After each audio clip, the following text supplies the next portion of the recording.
Who's ready to ride? My shooters got shooters. Once you're in the sight, our aim is the truest. You know I got soul and you know he a fighter. Call him the podcast piper, the smoothest of snipers.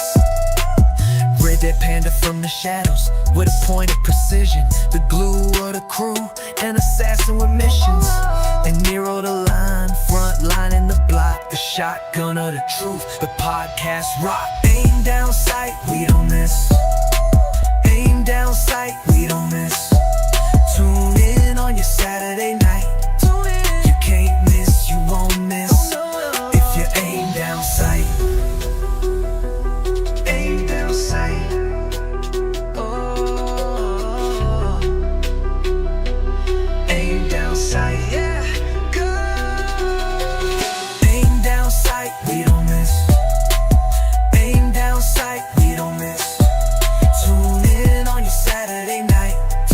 You can't miss, you won't miss. If you aim down sight. ADS, ADS, ADS, ADS, oh no. Oh no. Aim down sight. ADS, ADS, ADS, ADS, oh no. Oh no. Aim down sight.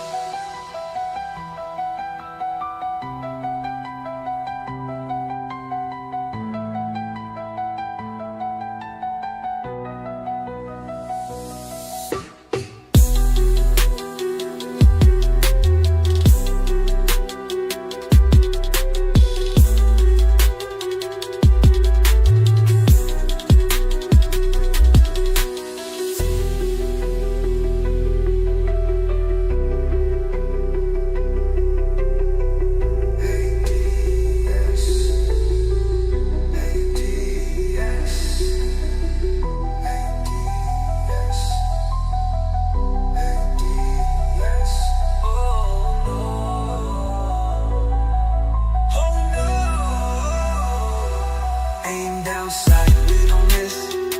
ADS, ADS, ADS, oh no. Oh no. Aim down sight.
Aim down sight.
everybody? Welcome to this beautiful. It's Sunday morning for me and Saturday evening for Nero. Thank you to everybody watching us live, joining us first thing, whatever time of day it is. Um, I'm just so happy it's ADS. I love ADS. This is one of my favorite parts of the week is talking about video games and talking about it with people who are just as passionate about video games as I am. So um, we've got lovely Nero on camera. So fuck you. Where are you? No, I'm Yeah, kidding. man. Fuck you. Go ahead, get to work, man. I did this just for him. 100%, 100%. I just want to say welcome, Andrew. What's up, Becca and Big B Money? Good to see you. Good to see you as per usual. Anyone watching on Twitter or X, thank you so much for tuning in. Anyone watching on Twitch, appreciate y'all. But yeah, hit the like button. Say something rude in the chat to Nero now he's on cam. Just make Yeah, him go ahead, feel get it off. welcome. Yeah. All of that there, but just want to say a big thank you to each and every one of you who make our podcast time go that little bit quicker and make it that little bit more enjoyable when we get to engage with everybody. Again, as you know, Soul has got stuff going on in the background, so just wish him well around what's happening with him. He will be popping in periodically to do an episode here and there, but we're seeing about who we can get in to kind of fill that gap until Soul can come back on a permanent basis. So we might have some things in the works there, but I just want to throw to Nero. The biggest grifter on the podcast and the only grifter on the podcast because there's no one else other than me and Lies. myself here today. You a grifter um, too. Look. Let me say this: if I'm a grifter, Panda a bigger grifter. We're both grifters. We grift together. yeah, 100%, 100%. But what have you been up to? What have you been playing? And it's always good to see you, and it's so good to see you on cam. For I've sure. missed your face. For sure. Glad to be back. So before I even start questioning, I just had a idioto moment. Like when the podcast started, remember we muted the music for our end. Yeah. I didn't realize it mute you too. So I didn't realize we was even live when you was giving the introduction, and I was like, "Life of an ADHD gamer," and just talking because I genuinely thought we were still in the getting ready to start. So for that awkward moment, if it was picked up, forgive me, guys. Nah, no one picked it up. No one noticed Okay, anything. good. I talk enough for the two of us. So. It's good to talk to you. um, and then Well, and he's already called you out. He's like, "Great to see you on cam, yeah, Nero." I did this just for you, bro. I did this just for you. So look, y'all know I gotta bring up open both apps when I go through the games I've been playing because I am the true definition of a multi-platform gamer. So on Xbox, been playing WWE 2K25 with the homies. Extremely fun. Uh, got a few complaints about it and stuff. Probably a still do a review down the line. Shout out to the homie Yobi. Shout out to Reese, homie Rizzy, and Lyric. Been having great matches.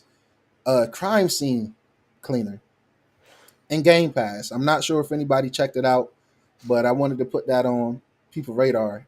It's actually very fun and kind of therapeutic, and I only played the first level. How is it different to like because I love Power Wash Simulator, and I'm gonna be playing that spray paint one next. They're oddly just very relaxing, They but are, like once you start, it's kind of hard to finish. Like you yeah. have to go through the whole level and complete the level.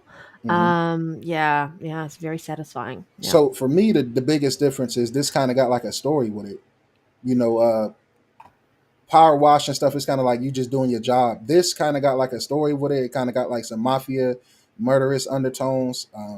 Because you're cleaning up murder scenes, and you're not a professional crime scene cleaner. You're literally trying to hide bodies, fix the apartment, What's up, Reese? make it look like a murder didn't take place. So I highly recommend it, especially if you got Game Pass. I checked out some of the retro classics that dropped in the Game Pass that we'll mention soon. Very, very dope addition to Game Pass, in my humble opinion. Now, on the PlayStation, man, look, I'm muting him, everybody. I'm muting him. I Hideo, know, you get it everybody. off. He's on mute. Hey, I'm kidding. now I gotta hear these bars, man. Hideo Kojima, man, I was not familiar with your game. Where I was.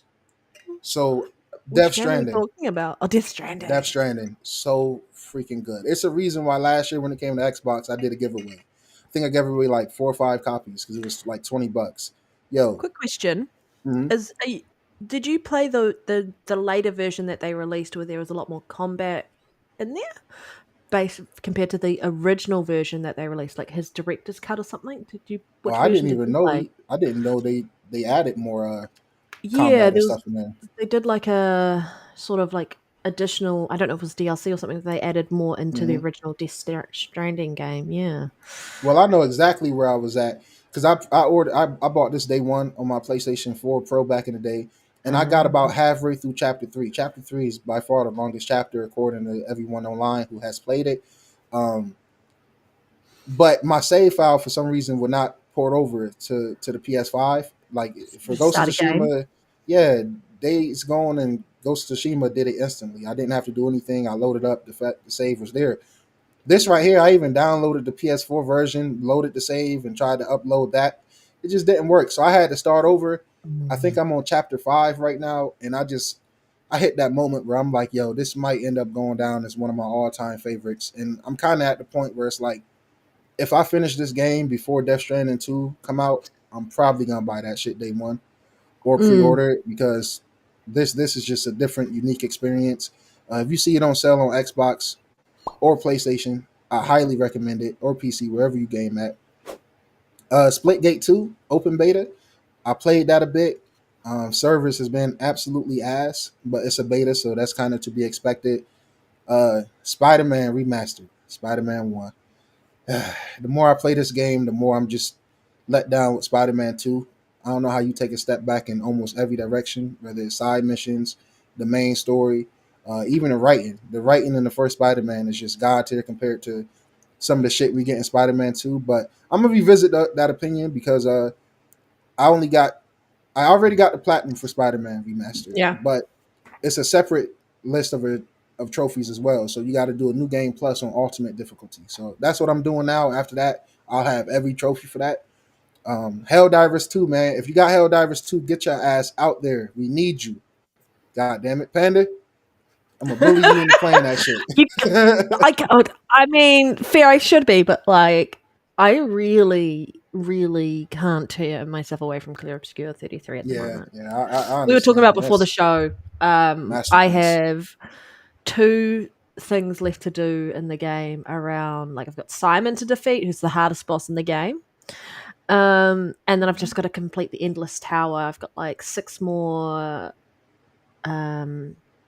I guess trials in the Endless Tower to complete. There's 33 of Mm, them, so I've completed 27 of them, mm, and then I've defeated every bad guy on that map. And one of the harder bosses also is Claire. Like, unless you like parry, she heals like 500,000 health every time you miss a dodge or a parry, and mm. she does damage on you. And Is so it's Claire a story boss? no, she's in the in game content, Oh and wow. that's even before you go into New Game Plus. So I haven't Mm. even gone into New Game Plus yet. Oh, So so it's a new game plus? I didn't know that. there is New Game Plus. I haven't gone into it yet. Once you finish the main story, and Mm. you can choose to go into New Game Plus if you want, or you can continue on as you are, and do whatever you want to do before going into New Game Plus. So I do like the That's fact dope. that you can just do whatever you want. I hope quality of life improvement. I hope the devs patch something so that people Mm. can get one thing that everyone can't get unless you're on PC, where they've modded it. So there's a mod where you can get this key that you need, or else you can't complete a certain achievement without playing through the whole game again. And I'm like, Wow. I missed it. It's right at the very beginning of the Mm. game, like in Don't the you hate that? first section. I I hate when hated that it. happens. I was like, son of a gun. And it was such an easy thing to do. Such an easy thing to do, and I'm kind of gutted about it. But that has been taking over my life, and I'm deciding like what I'm going to play next. So I might be playing Oblivion potentially. Mm. Can't go finishing wrong off with that. Like, I've got so much to do in that one anyway, because I started playing it and then Clear Obscure came out and I've never gone back to it because Clear Obscure is Game of the Year, in my opinion. And then I've loaded up Journey to the Savage Planet because I was like, I want to play the sequel, but I haven't even played the first one yet, and they're both in Game Pass, so I'm like, sweet, done, dusted, right? Savage Planet. Yeah, they both in there. Yeah, they both are. They both are, and they're both co-op. Actually, I don't know anyone who's played those. Should I be playing in co-op? I have no idea. That's what I was told. That's why I haven't played it yet. They said, "Yo, get a friend and play," and I was like, "Shit." I'm right at the beginning. I turned it on, and then someone in our party was talking about Clear Obscure, and I was like, all right, Clear Obscure it is. I didn't even need my arm twisted. They just mentioned the game, and I turned it back on. But that's all I've been playing. I'm very busy with work, and so I've been very tired. So I've been like having early nights. So I haven't really been gaming much over the last week. And obviously, when there's like a game that you just can't get out of your system and that's all you play. Yeah, that's it. Lyric the Gestural. Oh, yes. You are the fluffiest, my man, the fluffiest. And if you know that reference, it's a compliment. Thank you. I just want to say a quick shout out. Last week we played the ADS song during our starting soon video, or that little bit before we actually started the show properly. And today we're playing it again. And just want to say a big shout out to Lyric for giving us that. Yeah, appreciate it. It's fire. It's really good. Definitely. We're like, should we be listening to it at the beginning of the show while everyone else is listening to it? Right. Talking between us. It's really hard to decide. I want to say one more thing about Claire Obscure, because there's some shit I've been seeing online, and I just feel like it's very stupid. All you weird ass virgin JRPG fanboys, shut the fuck up. Why are you so mad that this indie game made by 30 people in a niche ass genre is better than all of your lame ass weird ass games y'all been dick riding for eternity?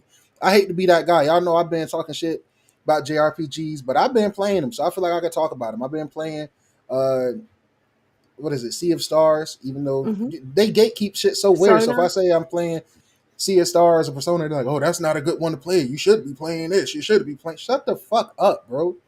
God damn, bro. Don't nobody want to hear that shit. It's a niche ass genre. You mad that a game came from a niche ass genre and exploded? You should be happy that more people might be willing to try a JRPG now. I know I will be. I don't like the turn-based shit, but when you do it like this, where I feel like I'm still actively playing the game instead of just fucking sitting back and watching the game, then I'll be more engaged. I'm just so tired of the weird discussions online every time a good game come out, and most of the time it's just weird ass grifters, the real grifters that just want to come and just seem like they're fucking different, or just like, oh, I got a unique hot spicy take. I'm different. Dude, shut the fuck up. It's a game of the year contender. One of the best games I play all year, and I played some fucking bangers, and it's so good. I played it in Game Pass, and I did what a lot of people tell people to do but don't do: support the devs. So it's a fantastic game, and back and supporting the devs convo. I'm so fucking sick of that. So every developer put their game in Game Pass for free, apparently. That's what it's looking like, because if you play a game via Game Pass and you don't buy it, you're not supporting the devs, even though they got a check to put their game in the first place. You just gifted a Game Pass or a Game Pass Daily membership, and it was gifted to Becca of all people. To the one and only, the biggest bot I know. Well done. Actually, the biggest pony bot I know. You got to remember her roots. I know your past, Becca. I know where you came from. She will deny. No, she won't. She will admit it, but then she will be fiercely like burn PlayStation down to the ground situation. Yeah. It's all right, Becca. You'll be back home soon. Thank you, fuck you, thank you so Appreciate much. It, appreciate it. You support the channel. I know you did it just because Nero's on cam. Yeah. You get a couple super chats, maybe I'll take my shirt off, see where things go. No, Panda might get no. No, No, shirts are I'm not the staying on. fluffiest. Shirts are staying. I mean, you're the coolest See, and the panda's no fluffiest, fun. but like shirts on. Shirts aren't optional in this podcast. They're not optional. I don't know, man. I got a guest We're coming not soon. He starting said an he's coming on OnlyCans shirtless. or OnlyFans on YouTube. Yeah, it's not enough money, man. You can't buy this. Tell him, I Panda. can't even sell my feet pics. No, I'm kidding. With all the weird, hey, look, I hate to say it again, but you know who will buy your feet pics? The same weird ass JRPG fanboys that shitting on Claire Obscure. They be the ones buying feet pics and shit. Like they weird, man. I want smoke. Oh. Fuck them. Anybody feel some type of way? The Say sad say thing- something. Like, Yeah, the sad thing is though, like when you're talking about JRPG fans, I don't mind turn-based games. It really depends on it. Mhm. What was super different for me is like this art style was so intriguing. The story was so intriguing, like the actual hook. Because like I'm not the biggest fan of the Japanese art style. Just how it is. a lot of people aren't. It's niche. It's I'm, I'm, niche. I'm tired of people acting like that's a hot take. It's a niche ass fucking genre. Nobody My- really gives a fuck about it except for the My cult biggest following. cringe is like all the girls sounding like they're like little 12-year-olds. Exactly. And I'm like, it's real uncomfortable. Like, Yeah. not my cup of tea. Don't make me feel like a predator playing a video game, please. That's how I feel about them. But like, if you look at Clear Obscure, and I know we're going off on a tangent about Clear Obscure, they took some of the great game mechanics from different JRPGs and mashed them all together in one game. And it is so hard to like nitpick this game. Like, yes, you can find some quality of life improvements on certain little things, but I'm like, those are minute things, and it's very rare that you're going to find a game where you're just like, fucking love every gaming mechanic that you've got. There's only a couple of things that I would ever nitpick in this, and it's like barely anything. So Yeah. that's how it is. Like I love this game so much, and I would love to just be like meet the devs and just shake their hands and go, "You done fucking well. You deserve everything that's coming your way." I agree, and I'll say this too. Like, I'm not saying JRPGs don't have adult stories. I'm not gonna say that because I haven't played enough of them. But from the ones I did start up to play, like even Nino Kuni, I have to get back to that. I think that was in Gamepass. I'm not sure if it left or not. I had started it, but it's like a lot of these games be even Persona. I'm in high school. I'm not, and I know they got mature stories and mature aspects, but just to start, it's not like maturely gripping me in. Claire Obscure gripped me in immediately because it just felt like it had a more grown up tune to it. Like I don't feel like these is hot takes. I'm tired of people trying to gatekeep. Our podcast is called Aim Down Sights. We really shoot shit. We really shooters. We are very skilled. We don't gatekeep the fucking shooter genre. We don't tell people, hey, if you don't have a 1,000 hours in Halo Infinite, then you can't have an opinion about the next Halo game. Like, come on, man, that's clown shit, bro. Who do that? My boy Demo, what's good, bro? Good to see you. Opinions are free, everybody. Everyone has one. That's a fact. That's a fact. And like you just need to decide whose opinion holds weight and whose doesn't. But yeah, we're just here to give our opinions. What's up, Demo Flow? Listen, Joe, playing some games. Hit that like button. Yes, 100%. Thank you so much. Oh, I love you, Demo. I do. I love Demo, man. Man, look, we ain't gonna keep going on tangents, but if you're not subscribed to my boy Demo Flow Gaming channel, man, please go subscribe, man. My favorite Xbox content creator, right up there with Plume Gaming. And I just love his content all around, man. Extremely funny, very skilled with the editing, fire on the mic. You know what I'm saying? Just all around a good supporter and a good brother, and one of the few people in the community that didn't switch up on me when I got a PlayStation 5. Because I'm gonna start standing on business. Fuck all of them. Xbox, PlayStation, fuck you, nigga. Like if you feel that way, I didn't talk to him for a month. Yeah, Panda blocked me. I had to call Retry. Like, yo, can you please stop talking to me? Besides Panda and the only people in the community that really rock with me that I know support me can do this shit. But everybody else on the outside, yo, fuck y'all, bro. Like, I don't know where a lot of these people get off at. Like, you think I'm gonna limit myself gaming? If Microsoft not limiting where you can game with their games at, why would I limit myself from gaming where the fuck I want to game at? But say all that to say, shout out Demo, man, real solid supporter, real brother, man, real good dude for sure. What's up, General Spartan and Ghost Fixter? Fixter? I'm hoping I'm reading that right because, like, I'm very tired, so my eyes are like, ugh. What's up? Expedition 33 is beautiful in my and in. I'm still lost in the flying waters. That's one of my favorite areas, yo. Like, How are you lost? yeah, I don't know how you lost, Ghost. Honestly, oh, if I you mean, need but any that help, is one of people critiques though. let They me know. do Like, a mini map would be nice. let me know. I think they should be. I think you should have the option to like do a trail or do something. Mm. Or even like put way markers on the map. Hmm. But yeah, I've been teaching Jedi Knight Peter, for anyone who knows who he is, because I always game with him. We've been playing this game together religiously in a party non-stop. Different points, because I'm like level 94 with my characters. I'm trying to get to level 99. But I'm teaching him stuff that he was like doesn't even know in the game. And so there's so much, like, if you don't go out and like trial things and test things, you'll miss out. But it's Shout such out to Jedi Knight Peter, man. Love you, bro. Hope everything is well, man. It's another good guy in the community. what's up, Grizzly? Sliding through. That's all good. We've always got love for you. For Good to sure. see you. Yo, Stay Grizzly funny as hell, man. I ain't gonna lie, man. Grizzly one of the funniest people to follow on Twitter, man. Extremely funny guy. Follow that man for sure. Yeah. Actually, I think Grizzly was one of the people that won one of my Death Stranding copies giveaway, man. We was talking about it to start the show, man. I was saying like, love that game, but I ain't gonna go back into it. Just fucking masterpiece, yo. Appreciate you too, Demo. Not lost per se, just exploring it in, taking it in. Its beauty work has been crazy, Yeah. often so that. Oh, yes, fair enough. I do understand what you're talking about. There's certain sections where I'm just like, you have an option to run through, and I'm just like walking through, looking at Yeah. everything, because everything looks like a painted tapestry, painted scene. It's With the beautiful. music to go together to complement it, just brings it all together, man. Like Flying Waters might be one of my favorite settings in a video game since BioShock.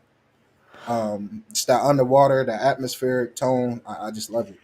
I'm trying to think of this one, and I can't remember what it's called, but it's like white, like everything's white except like red leaves and some red stuff, but the Mm, contrast of the white and the red, beautiful. Yeah, there's some beautiful sections in that game. beautiful. One of my favorite places is actually on my radar, like Renoir's draft order underwater. You Mm, know, oh, you haven't got there yet. I haven't got that yet. It's one of my favorite places. All I'm going to say is it reminds me a little bit of Elden Ring. Mm, Um, mm. yeah, that's It's all a I'm going good to thing to say. remind you of, man. I'm getting back in there today. And that's the thing. You can totally miss half of the unique locations because They're optional, most of on, them on optional. Xbox, I kind of was just doing the main path. And I talked to a few people that was familiar with JRPGs, and for lack of, to keep a long story short, I was told I was kind of playing the wrong way. In a way. I wasn't leveling up the way I should have. I was missing a lot of things. So instead of just starting the game over, I just bought it on my PlayStation 5 Pro, and I was like, fuck it. I love the game so much. Let me do that. So this playthrough, Panda, I've been heavily, and I mean heavily exploring. Like just every Gotcha. nook, every cranny. Because up until where I'm at now, I pretty much know just where to go to get to where I need to be, right? So with that being known, I've been going everywhere I haven't been, and it's just so many beautiful places, man. It's just my game of the year. When it first dropped, I wasn't like ready to give it my game of the year just because of Kingdom Mhm. Come Deliverance two, and what's another one? I'm forgetting it, but that was one of them. Kingdom Come Deliverance 2 and Monster Hunter Wilds was my two, like, and Split Fiction was my three like Oh, game of the yeah. year contenders. But as good as all those games were, man, this is just another level. What's good, Sanchez Gaming? Yeah, love it. Next gen grifter, 100% for next gen grifter. I Um, was trying to make a play on his name to put Grifter in there, but I couldn't think of anything. But anybody else say that shit, I'm gonna come up with something. So we'll come up with a clap back. 100%. Well, actually, I popped an achievement that I shouldn't have popped yesterday because I didn't technically unlock something in for it. But there is a little glitch that I'm aware of. I think they'll patch it once they figure it out. There's 33 like music records that you can collect in the game. Mm-hmm. Technically, I've only collected 32 of them. Mm. But one of them you can technically find twice if you miss it in one location, and I feel like that's what counted as my 33 because the achievement popped. I'm like, what? I know I haven't got this one music record in this one location because I was missing one. I was like, all right, it's killing me. Where is it located? And I found out that I haven't even been there to get this last music record, but I got the achievement. So, Wow. I I think was I'm like, gonna get the platinum for it, man. You really motivating me to do everything it is to do, man. oh yes, I have. There's so many bosses you go to and you're like humbled by them multiple times until you level up. And so you will. All I'm going to say is, any chance to buy Lumina from a gestural trader, buy it. Lumina is what you need to really, really start creating your builds. I've got about 260 Lumina on each one of my 5 characters, which is quite a high amount of Lumina. Because Pete's like, you're only a few levels ahead of me, and you've got like an extra 150 Lumina that you've collected in the game than I have. And I was like, I've been scavenging and I've been farming Lumina. So you can farm it, you just have to know where to farm it. I'm not going to tell you where to farm it though. Figure it out. Spoilers. She's gonna tell me though. Yeah, I'll send it in a message. I'll be like, go here, farm it here. No, there's a couple you can farm it in many different places throughout the game, but you just have to be aware that you should be farming it if you need it. Yeah. All right. Well, I think we should crack into it. I could talk about this game all day, every day. For real. You know a game's good when I'm like, I really want to play New Game Plus. I'll just play this game for the rest of the year, and that's gonna be me. But shout out to almost 60 people watching us live across every platform that we stream to live, and all of those who are going to watch us after the fact. Hit that like button if you're enjoying the show, and hit that like button if you also agree with Sanchez about Nero being a hashtag next gen grifter. Becca's smashing that like button right now. She's like, I can only press it once, guys. 100%. Let's get into some quick topics. So, do you want to lead us off with the quick topics? I'm just going to quickly go. Yeah. So, Capcom was teasing a Monster Hunter Street Fighter 6 collab, guys, but they pretty much has announced it since then. I think when I first put this news in, it was just a teaser, but since then they pretty much confirmed it, announced it, even showed like some gameplay for it. It looks pretty cool. I seen a lot of people was kind of saying they was disappointed. I guess they was disappointed because the character they added from Street Fighter was there in the last game.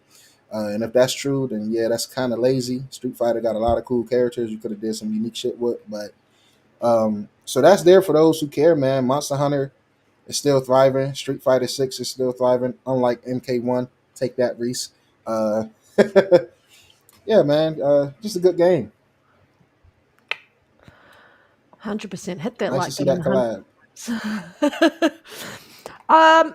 I thought this might be an interesting collab, especially whatever you're bringing around the Monster Hunter vibes. Yeah, that'd be quite interesting to see. Yeah, it would be nice if they had just actual like use your hands as weapons, if that makes sense. Like Street Fighter gloves as a new weapon, so you can actually fight and box the monsters and stuff, and they bring that as a whole new weapon. If they would have went that extra mile, I think that would have been dope. I haven't never tried not using weapons, so I'm not sure if that's already a possibility or a thing. I think it's a cool collab. I think it's dope. I'll definitely be in there to check it out a little bit more. No, you're more of a Konami fan around the Silent Hill series. Hell yeah. Added this into our quick topics, and I appreciate you doing the topics every week. Love it. Silent Hill F is completely new title, independent of the series, so people who have never played the series before can enjoy it. It's not me. I'm not a horror fan. I'm never going to touch this with a barge pole, but it's nice to see that other people who are coming into the Silent Hill series later, who maybe haven't picked up the remaster, are getting a chance Yeah. to see or jump into a foray around this in a completely different setting. What do you want to add there? My only problem is I can't pre-order this motherfucker yet. Like, that's my only That's beef, the right man. problem to have. First I'm world problems. I swear, first world problems, baby. Um, I'm extremely excited for this. My favorite aspect and just part of this game as a whole is we never had a Silent Hill in Japan. So just going back to Japan, I think they have the potential to do some really, really cool things. I'm extremely excited for it. I also like that this is everywhere. It's not just the PlayStation exclusive. And let me say, I got all platforms. So I don't really give a fuck about exclusivity no more, but I'm gonna still use my platform and voice to call it out, specifically for third party games. Like I got my own personal opinion on first party shit, but that's just me. But as far as third party games, I think everything should be everywhere. Um, but I'm extremely excited for this chat. I don't know if y'all excited for Silent Hill F, but it's gonna be a day one for me. And I like that it's independent. It's separate from all the other ones. It's a separate entity. I'm super excited for it. Super. I'm gonna get you to play a horror game one day, Panda. And I want it to be Silent Hill 2. I want it to be Silent Hill 2 because the sound and music in that game alone is gonna have you so terrified. Yeah, no. I would have to play that whole game on mute. Yeah. No noise. I might just send you the Silent Hill 2 soundtrack and just have you listen. I'll just cry myself to sleep. Yeah, you probably will. When I man. want to be It's traumatized, terrifying. I'll just listen to the music. Yeah. This will be Terrifying. why I don't show up one episode, because I'll be like, I'm still not recovered. The soundtrack is probably going to be interesting. Is it interesting, like in a good way, like music wise decent, or has it got horror aspects to it? It's just it's based all around like horror and like that Yeah. atmospheric tone. Panda, when I tell you like the visuals and the atmosphere is one thing. But when you bring together that sound design, and this is another reason why I'm pissed off that it's not on PlayStation, it's not on Xbox yet. I done finished it, I played it, I reviewed it. I could easily move on, never talk about it. But fuck that. It's so many fucking gamers on Xbox that deserve to play this game.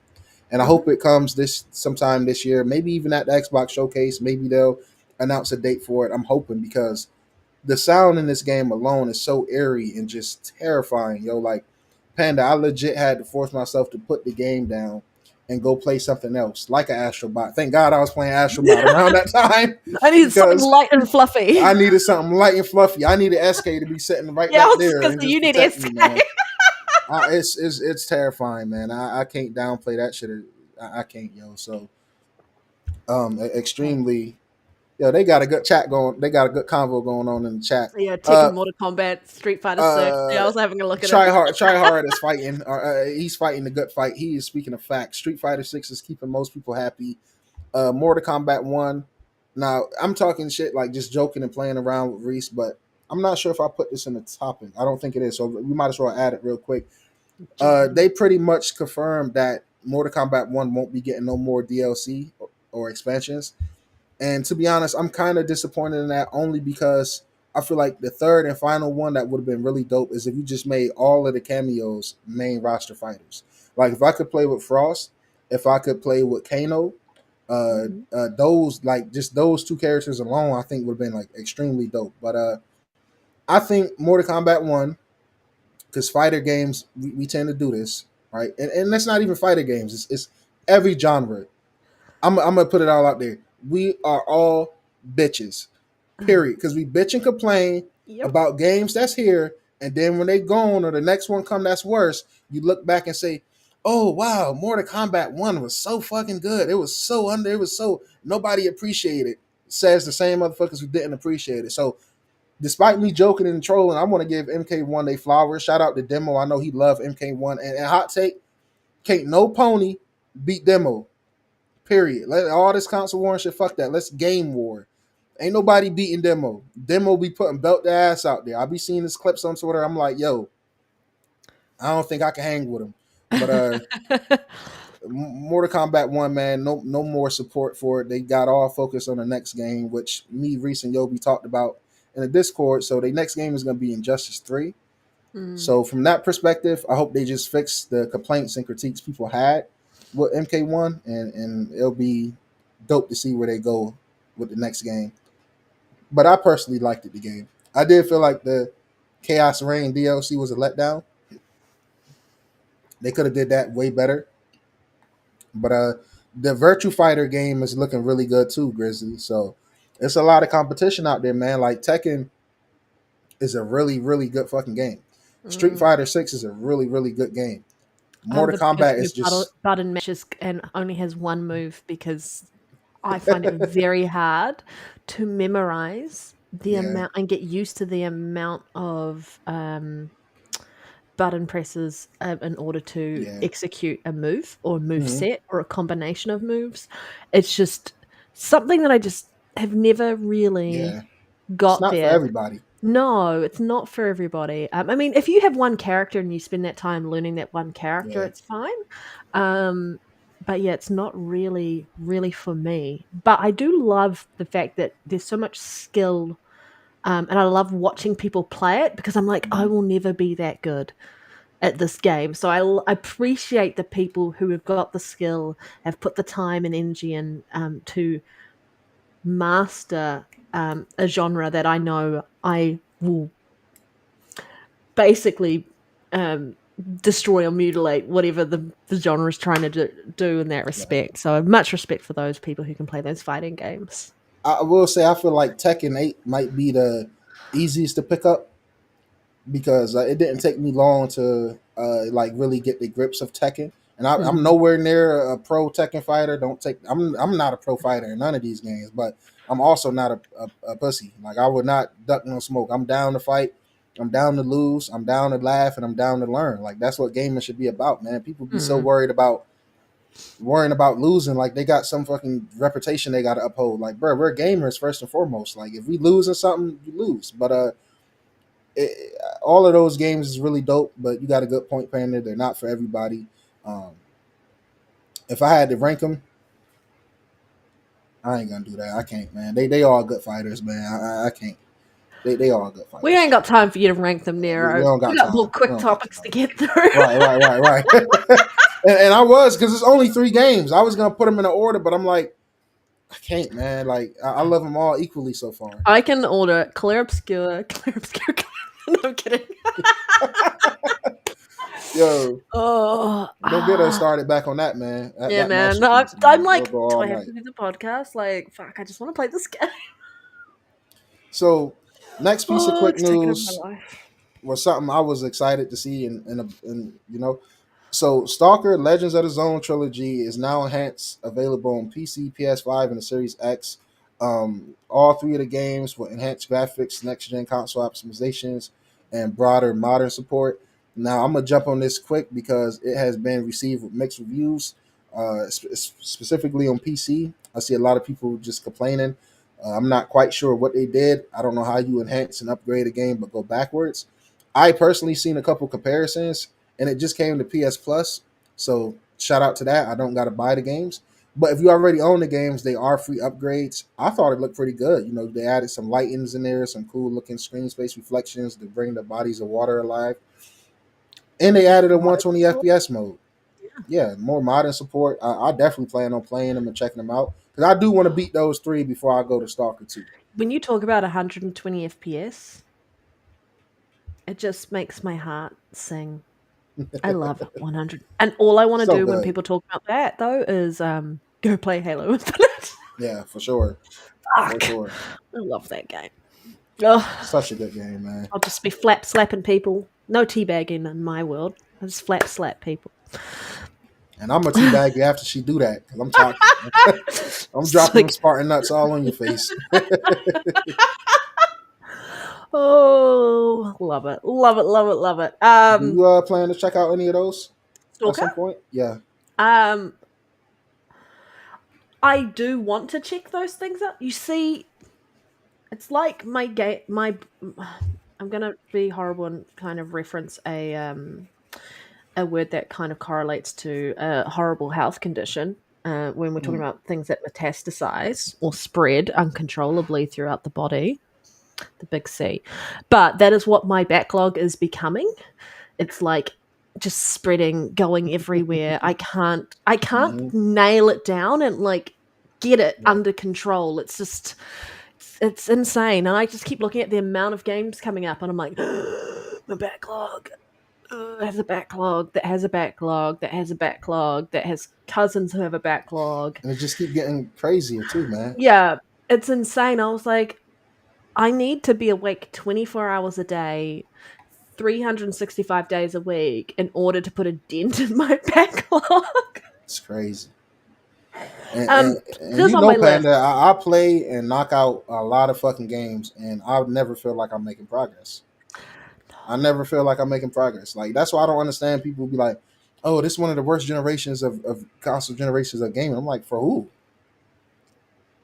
I've only had my PlayStation 5 Pro for what, 7, 8, 6 months, however long.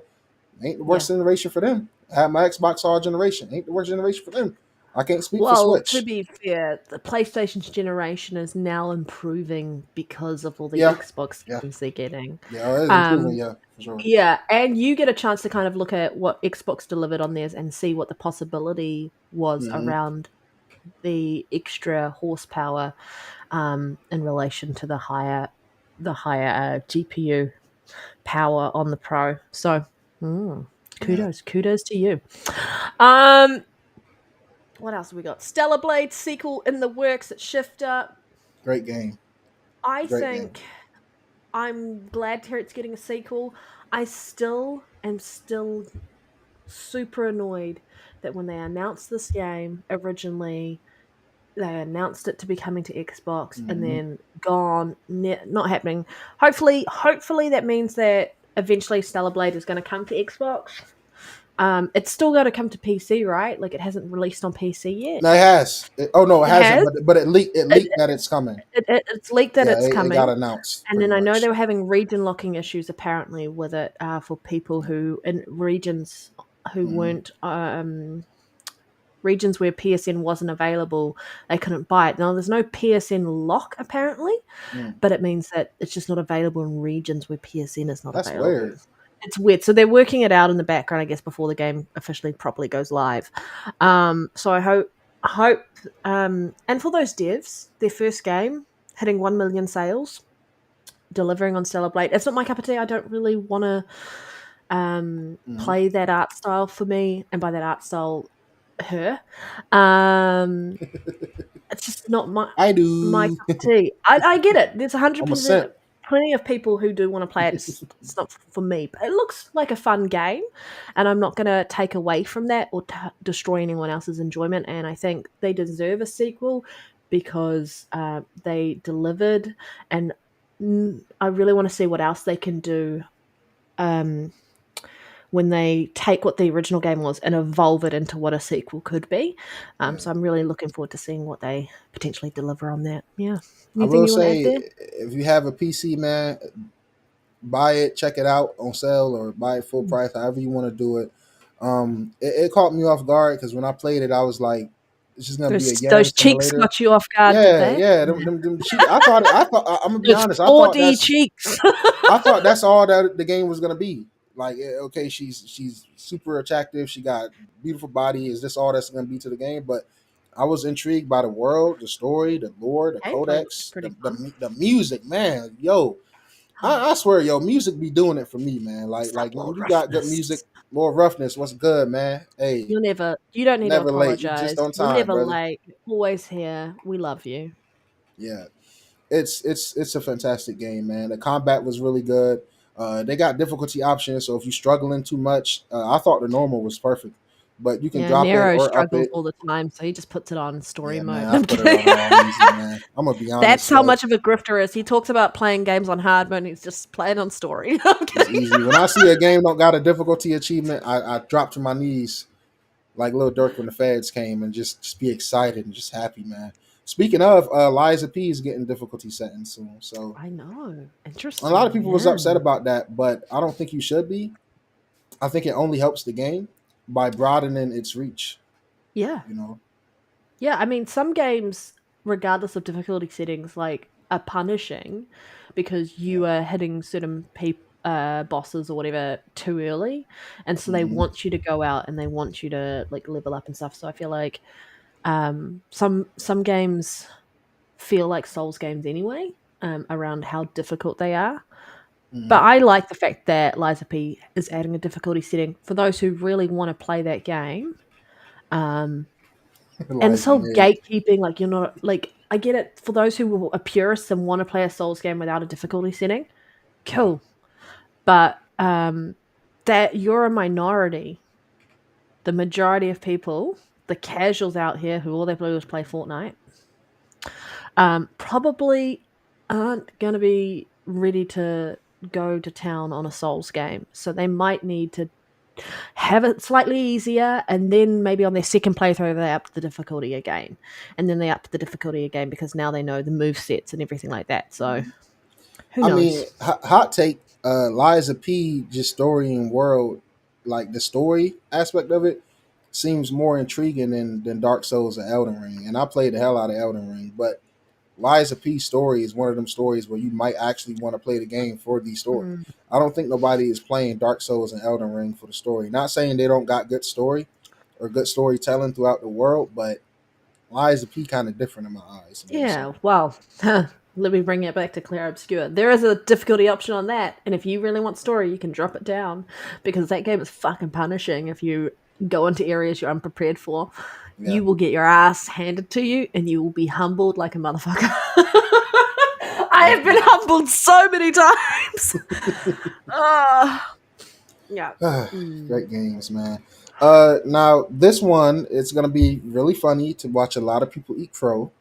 And I was talking to my homie Lyric about this earlier, man. Like, we have to start separating Xbox fans from Xbox and ponies from PlayStation 5 fans. We can't hold every PlayStation 5 fan to the dumbass statements that the dickheads over there be saying. Yeah, the Just like, toxic part of the yeah, community. we, Yeah. we can't hold every Xbox fan to what the dickheads in the Xbox community be saying. The fanboys who brag about Game Pass and the games in Game Pass more than they play Game Pass or the games in Game Pass. Like, I say all that to say because I think Hellblade 2 is going to be very popular on PlayStation, just like Forza Horizon 5 is, because it's a good fucking game. It's a technical masterpiece. If you want to see what your PlayStation 5 and PlayStation 5 Pro is capable of, get this game. Same with how it was on Xbox. If you haven't played it on Xbox, what the hell are you doing? It's Mm. Go play it. It's a really good game. Uh, and they seem really passionate about bringing it to PlayStation, and that's another thing. Like, you can say what you want from like a console gamer perspective, and just like not wanting to see certain things go, but when you see how happy some of these developers are to broaden, their fan base and get their game into more hands of gamers, they seem pretty passionate about it. And they had an emphasis on saying they pretty much said they plan to optimize it for the pro. And I feel like with what they did with the Series S and X, I feel like they probably will showcase the PS5 Pro better than most Sony first party games, even though those have been very impressive to me personally. I think this is just gonna do really well, man. It's $40.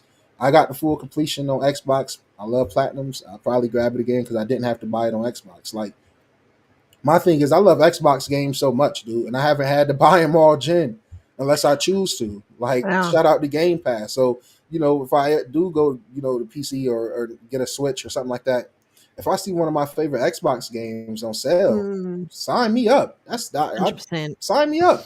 Starfield is a day one when it get announced for the PlayStation. Sign me up, because my thing is, I like having my favorite games wherever the hell I'm playing, right? And that's Mm. Phil Spencer vision. If you're playing Spider-Man on your PS5 and you got the itch to play Hellblade, just go ahead, buy it on your PlayStation, play it there. You 100%. don't got to turn off your console to go to one or the other. And that's why I be double dipping on so many Xbox games, because it's like, if I'm playing Last of Us and I got the urge to play Clair Obscur, maybe I don't want to cut my PlayStation off to go to Xbox, or vice versa. So I think it's gonna be really good. I'm not gloom and dooming the shit. I don't give a fuck. More games to more gamers, dude. Like, it's Come I on, mean, man. The first game was over there. It's like, yeah. The first game was on the PlayStation. It started off there. It was a timed exclusive. It came to Xbox later. They obviously wanted to do a sequel, and then Xbox was like, yes, and then got acquired. And I know during the acquisition video they talked about this means that they're not going to be making games for PlayStation anymore. Their mm, sole games or platforms that they're going to be working with would be PC and Xbox. But I actually think for this game being niche around what it is, mm, it definitely deserved the spotlight and the eyes on it from people who played the original game on a platform definitely. that it originally launched on. So I don't have any issues in that space. I think it's very fair that it's gone there. I also like the fact that the devs have talked about, yes, they're going to be optimizing for the pro, but anything that they're doing, because they've been working with UE5 again, and obviously UE5's been getting constant updates, is they're going to be adding some improvements to the Series X and Series S versions as well. That too. When Yeah. they push out the versions for the PS5 and the PS5 Pro, so and Hmm. this isn't the only game that they're working on. So there are other games that they're working on that may also come to PlayStation as well. But the Ninja Theory, they're a great developer, and they started out with their games on Yeah. PlayStation. And everyone remembers when it was announced that Ninja Theory was acquired by Xbox. Like the industry as a whole, the like hardcore side of things, were just like, what? They've Hmm. Xbox got this amazing developer, and regardless of what you say about the game, whether it is if you think it's a walking simulator or anything like that, it is one of the best looking games out there. It's Imagine beautiful. saying that Yeah. when Death Stranding exists, and that's Yes, just 100%. what are we doing here? And that's why I'm like, fuck that console war shit, because it's so stupid. You'll praise a literal walking simulator, and that's no shade to Death Stranding. Like I said, I think it's gonna go down as one of my all time favorites when it's said and done. I'm loving it, yo. But to uplift that, but then turn around and see something like Hellblade and downplay that, it's like, yo, you guys look like fucking clowns, bro. Like, just give it up, bro. Just give it up. Most of you guys is 30, Um, 40, washed up. Just give it up, bro. That war and shit, just and, game, man. and saying that though, Xbox is dead, and I do have to tell my Xbox because it's Xbox game, but Xbox is dead, but our games is charting in your stores. It's fucking PlayStation. diabolical. Like, Yes, I I don't get can't it, believe man. that. Like every day I go there, Panda, it's Xbox games sitting there. Doom is now number 4 in the best selling. When you filter the games by best selling, Doom is now number what, 4 top what or top 5? in Top their 5 for sure. top seven, and I think that was one of our topics we'll talk about later. But like top seven, like 5 of the top 7 games on Yeah, PlayStation were Xbox games or Microsoft games or whatever you want to talk about. Regardless of what you want to say about the platform, like the games are there now on a regular cadence. And rather than going, oh, we could try and like gatekeep it and try and force people onto our platform, no, they're hmm, showing you the options. They're also showing a consumer base the benefit of Gamepass there as well.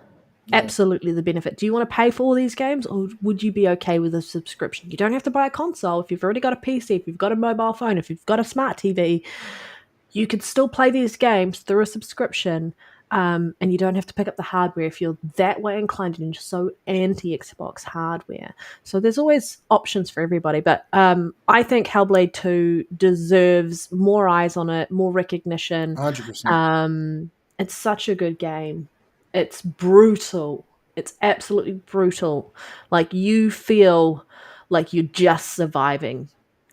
Yeah. So good, man. It's a very good game. I want to play the shit again now, man. But I already did all it is to do on Xbox. Like I maxed out. Like it's nothing else to do but do another Go playthrough. At play it least on over here, PS5, I get some bro. trophy spot. That's what I'm gonna have to do, man. I just 100%. wanted to highlight this comment, Lord Roughness. You're spitting fucking facts. That's why I love you, bro. Real talk, narrow. I'm over it now. Phil said no red lines. Give them all. I say I agree, and Yeah.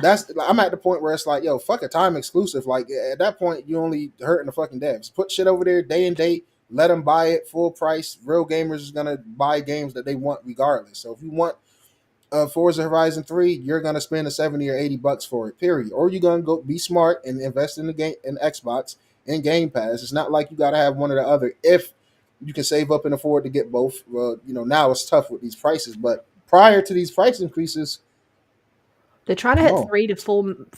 3 billion players worldwide. They've got people on the console side that are never going to Mm-hmm. to buy the opposition. So sell the games where they are, where the consumers are. That's what they're doing. They're like, how do we remove barriers from people playing our games? Because it's the games that make the money, Mm-hmm. not the hardware. Oh, That's we a go fact. sell it on the platforms that where they're at. Yeah. Let me ask you something, Panda, before we go to the next topic, and this can be quick because I was really like just thinking about it and contemplating. Right. I think Microsoft is fucking genius because I thought about it. I said they are so smart. Why would you continue to try to take Mm. Nintendo or PlayStation fans when you can take PC? Think about it. If you put a PC in a living room, even if you own a PC at your desktop and shit like that, you're gonna go buy Xbox just because it got Steam support or these multi-front stores, and it's gonna be in your living room. That's Yeah. genius. So at that point, now you're integrating more people who might just be strictly PC. Now they're gonna go get an Xbox because that's just another PC, Think of but it it's like gonna be living room. the And mhm, set-top boxes that gave you every channel rather than like, like that exactly, fact, yeah, like that's what they're kind of looking at there. And if you think about the reason Xbox came in there in the first place was Microsoft was like threatened by the console because they were like, oh, people are just going to be sitting in their lounges. They've managed to get a console into the lounges, whereas the, Microsoft's market was just PC, hmm and then Xbox came out, and so they were able to challenge that. But how do you further bring PC into the home, into the everyday? You put it in the lounge itself, and so the right now you'd have multiple consoles in order to do that. And like you said, it's annoying. Like if I wanted to go play this game, I'd have to go turn off this console, load up this hmm console. It'd be hmm nice just to have the one console, just the one load up this console. game through that, and then like you don't hmm have to own multiple pieces of hardware. So you're going to save money at the end of the day and have more money to spend on games as well Definitely. because you don't have to then look for go buy multiple systems in order to play all the games you like. So I think it is smart. Um, we'll see what happens around that side because again, if they don't have any influence on making any money off different storefronts, like what is their win-win situation in that respect?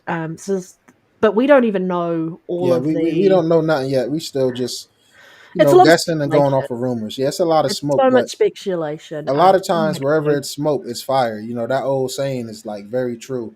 And I'm Mm. excited for the future of Xbox. Sarah But we don't even Bonds know confirmed Xbox's it.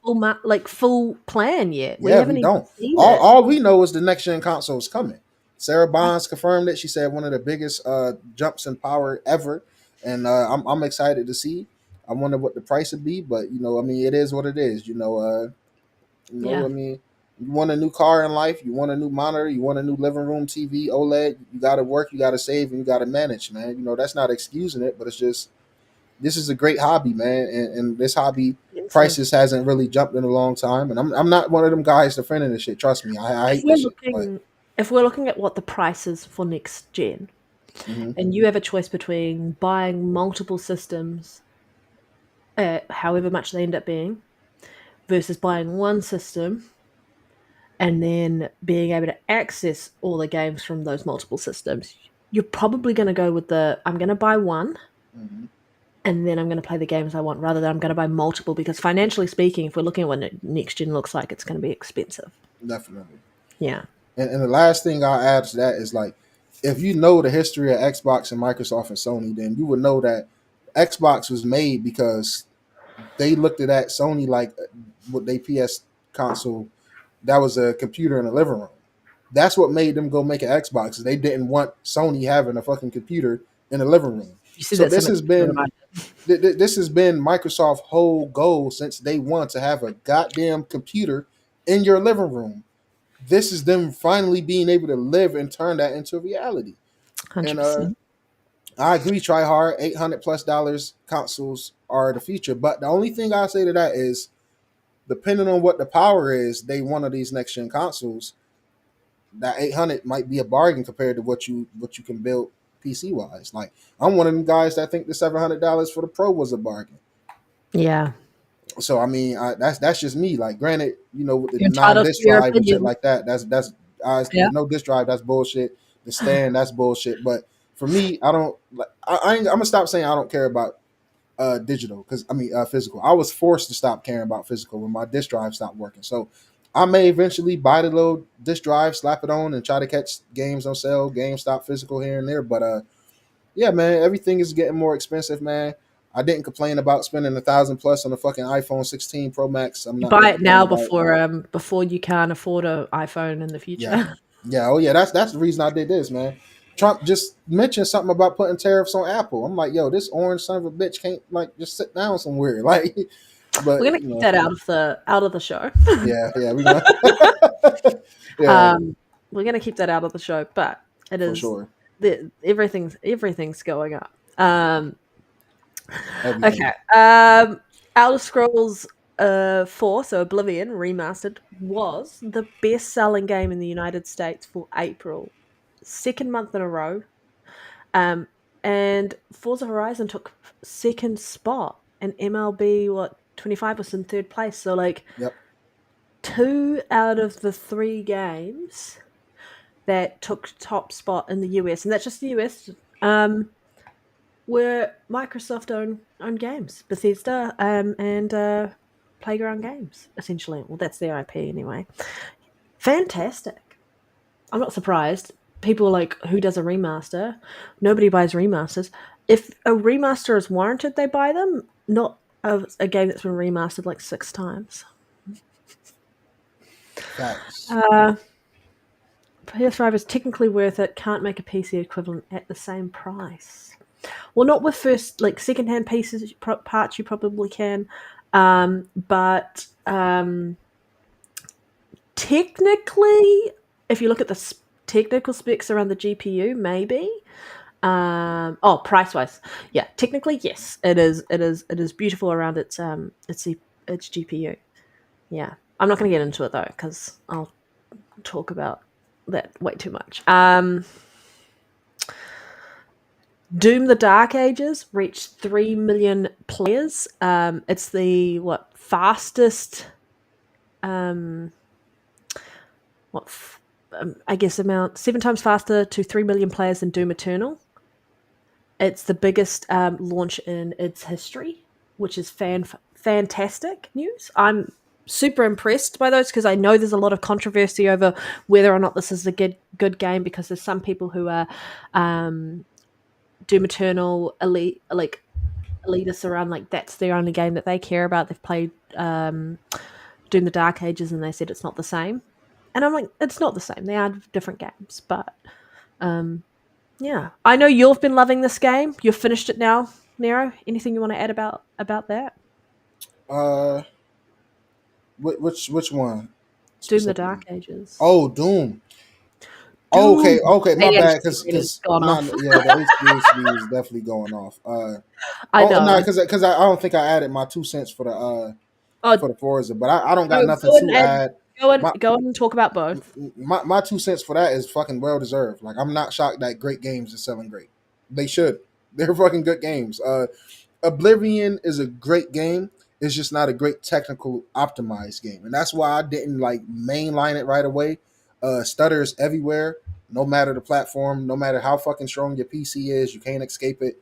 I just want a little more optimization around that. But Doom, if you haven't checked out my review, please check it out on the channel, guys. Please hit that like button, man. It's creeping up on 1,000 views, man. That means a lot. Appreciate all the support. Fantastic game, fucking masterpiece, yo. All you, I'm tired of you gamers complaining about every goddamn thing. The game is too slow, turn it up. It's an option. The game is too easy, cut the difficulty up. Like every game it feels different, and I absolutely love that. Doom is I think that the success is deserved. I think it's a really good game. Go check out my review, like, for deeper thoughts. I'm not gonna say too much. It is certain aspects where I feel like it was a step back, and I feel like the graphical options or lack of graphical options was a step back. I really wish we had a 120 FPS mode. I would have liked to see some ray trace reflections on consoles because Doom Eternal was ray tracing everywhere, even on the fucking guns, even on the S and the X. So to see this one not there at all, even on the Pro, no ray trace reflections, I'm like, all right, that's whatever. I'd rather have an optimized, smooth game. The music for me was a slight step back, but that's it. They're my only two complaints. Everything else, I loved it. The cutscenes is fantastic.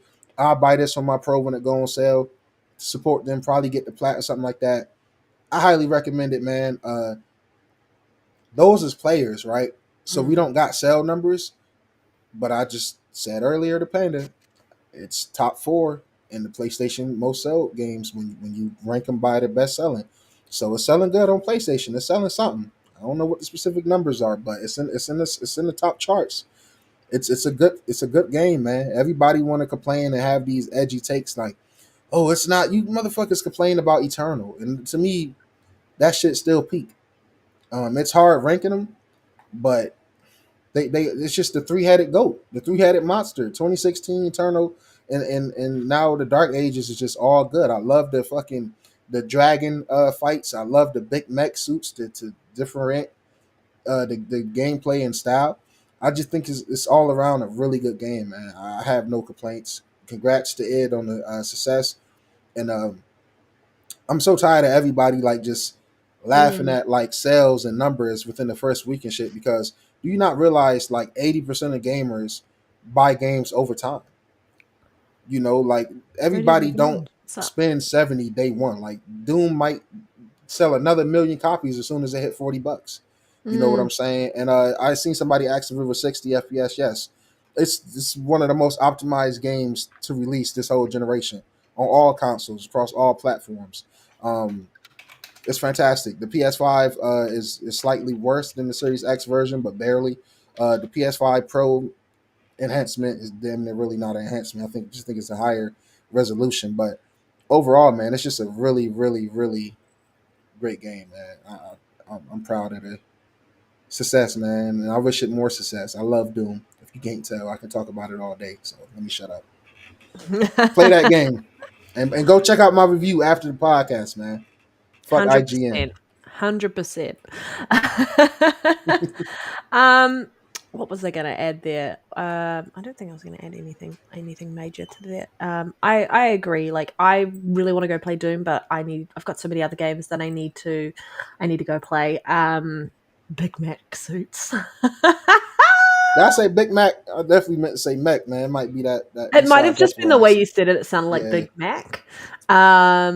What a purchase Bethesda was. The bangers are here. Lord Roughness, Man, 1000% true. 100%. We all saw the writing on the wall when that acquisition was first announced. And if you, I remember talking about it on my previous podcast,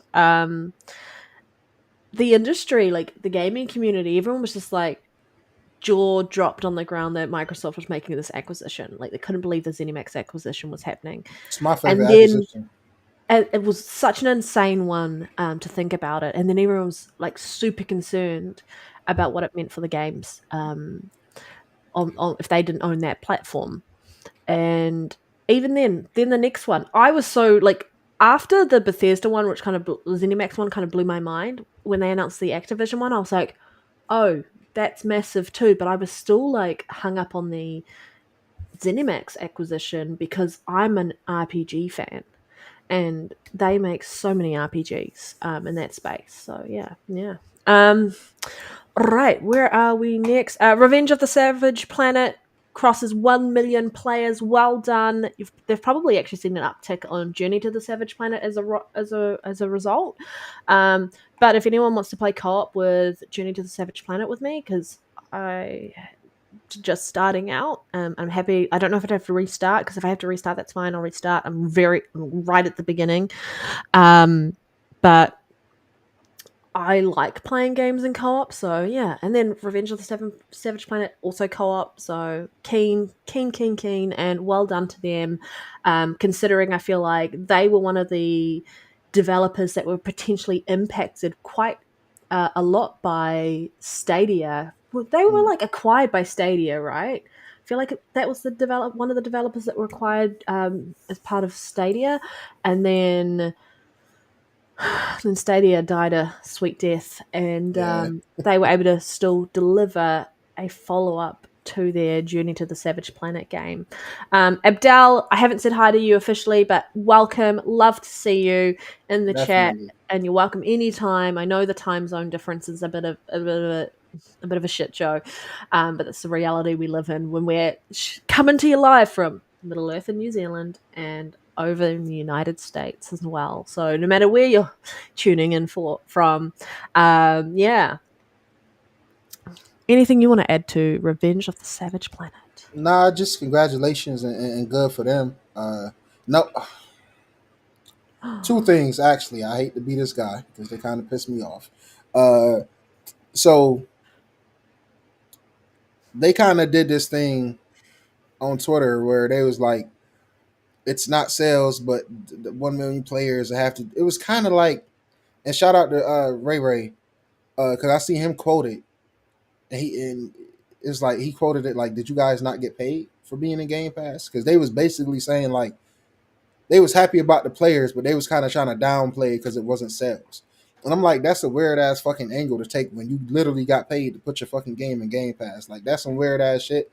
Like I don't know what that was about, but besides that, congratulations to them. It seems like a dope game. One of the homies, Nico, on Twitter, be playing a lot of games with his son. Him and his son absolutely loved it. They reviewed it together. It seems like something I may check out. I just got way more Racing games games that to I prioritize for sure. Ray the Superbot. Lol. All right. Metaphor Refantasio announced for Xbox Game Pass May 29th. What the fuck are they smoking or doing over at Microsoft in the Game Pass area around the amount of freaking games that have come to Game Pass in the last 5 minutes? It's crazy. In fucking sane. Who's to say the sales from Forza isn't what bought this to come to Game Pass? Yeah. That's how we If got they to had the start looking at marketing it, for this, guys. which was insane. Everyone was like, "Oh my Yep. god, they've got the marketing," Mhm. and now this is coming to Game Pass. I'm gonna definitely give it a go. I feel like I've got a new found respect again, refound my respect for turn-based RPGs. So let's go. I'm not playing this until I buy it. And the only reason I'm saying that is because I got the You're a same purist. mindset. Just kidding. No, not even that. I'm Even teasing you. the 3, because these games are long as fuck, and it's not a guarantee that by time you get even like halfway through the game, it'll still be there. But halfway Especially through the all game, in the 6 other months' games. time, it'll probably be on a discount. That's true too. That's true too.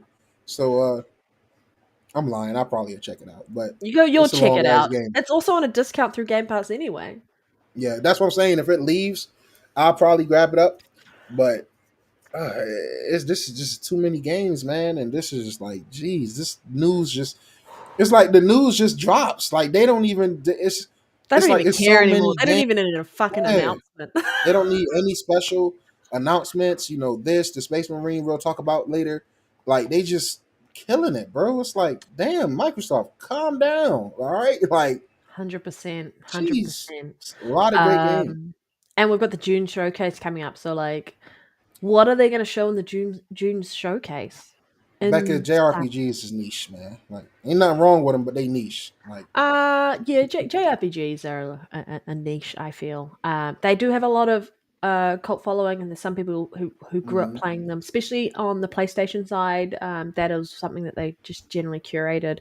A little bit on obviously the Nintendo side as well, but yeah, outside of that. You yeah, either release like a all of game or you this from don't like a game. Xbox. So, Still or got a you like a genre showcase. or you don't like a genre. Yeah. Yeah, This is what I'm just going to say. Opinions are like arseholes. Everyone has one. facts. Facts. 100% true. we all have mean, arseholes in our life as well, but yeah. oh, it's going to be a show. I'm tired, so the show's just going to be what the show is, and I'm really sorry. And I feel like both Nero and I is ADHDing today, so we're just like, Yeah, man.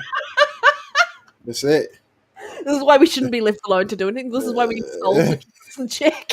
And Becca over here giving me the digital middle finger because I'm spitting facts. I'm sorry. Your favorite genre is niche. I don't know if it's your favorite, but I'm just Oh, dicking around, man. It's good to see more JRPGs being supported on Xbox. I love it. Adaptation's like, I poop out my mouth. Yeah, I feel like a lot of people on Twitter do that, and they really shouldn't. They should just Facts. keep it to themselves. Facts. um, I guess my mum always said, like, if you don't have anything nice to say, don't say anything at all. But Yeah. like, people just a A lot different of people different can't help themselves. vibe. Sad news for those PlayStation Stars fans. It is coming to a close. SIE has evaluated what's going on in that space, and they're looking for new ways to evolve future loyalty program efforts. So whatever they do with that. To be fair, when I saw this program, I laughed like a crazy person because I thought it was ridiculous. NFTs and all of that, like at least with the other loyalty program on the Xbox side, like you can earn points towards like gift cards and Game Pass Ultimate and like you could even donate it to charity if you wanted to put your points to turn to dollar figures to donate to charity. Like I don't know. Did you do any of the PlayStation Stars? Hell yeah. I'm Was mad it as hell, man. Fuck you, Sony. It wasn't fucking rewards, but it was the closest thing you was gonna get over there.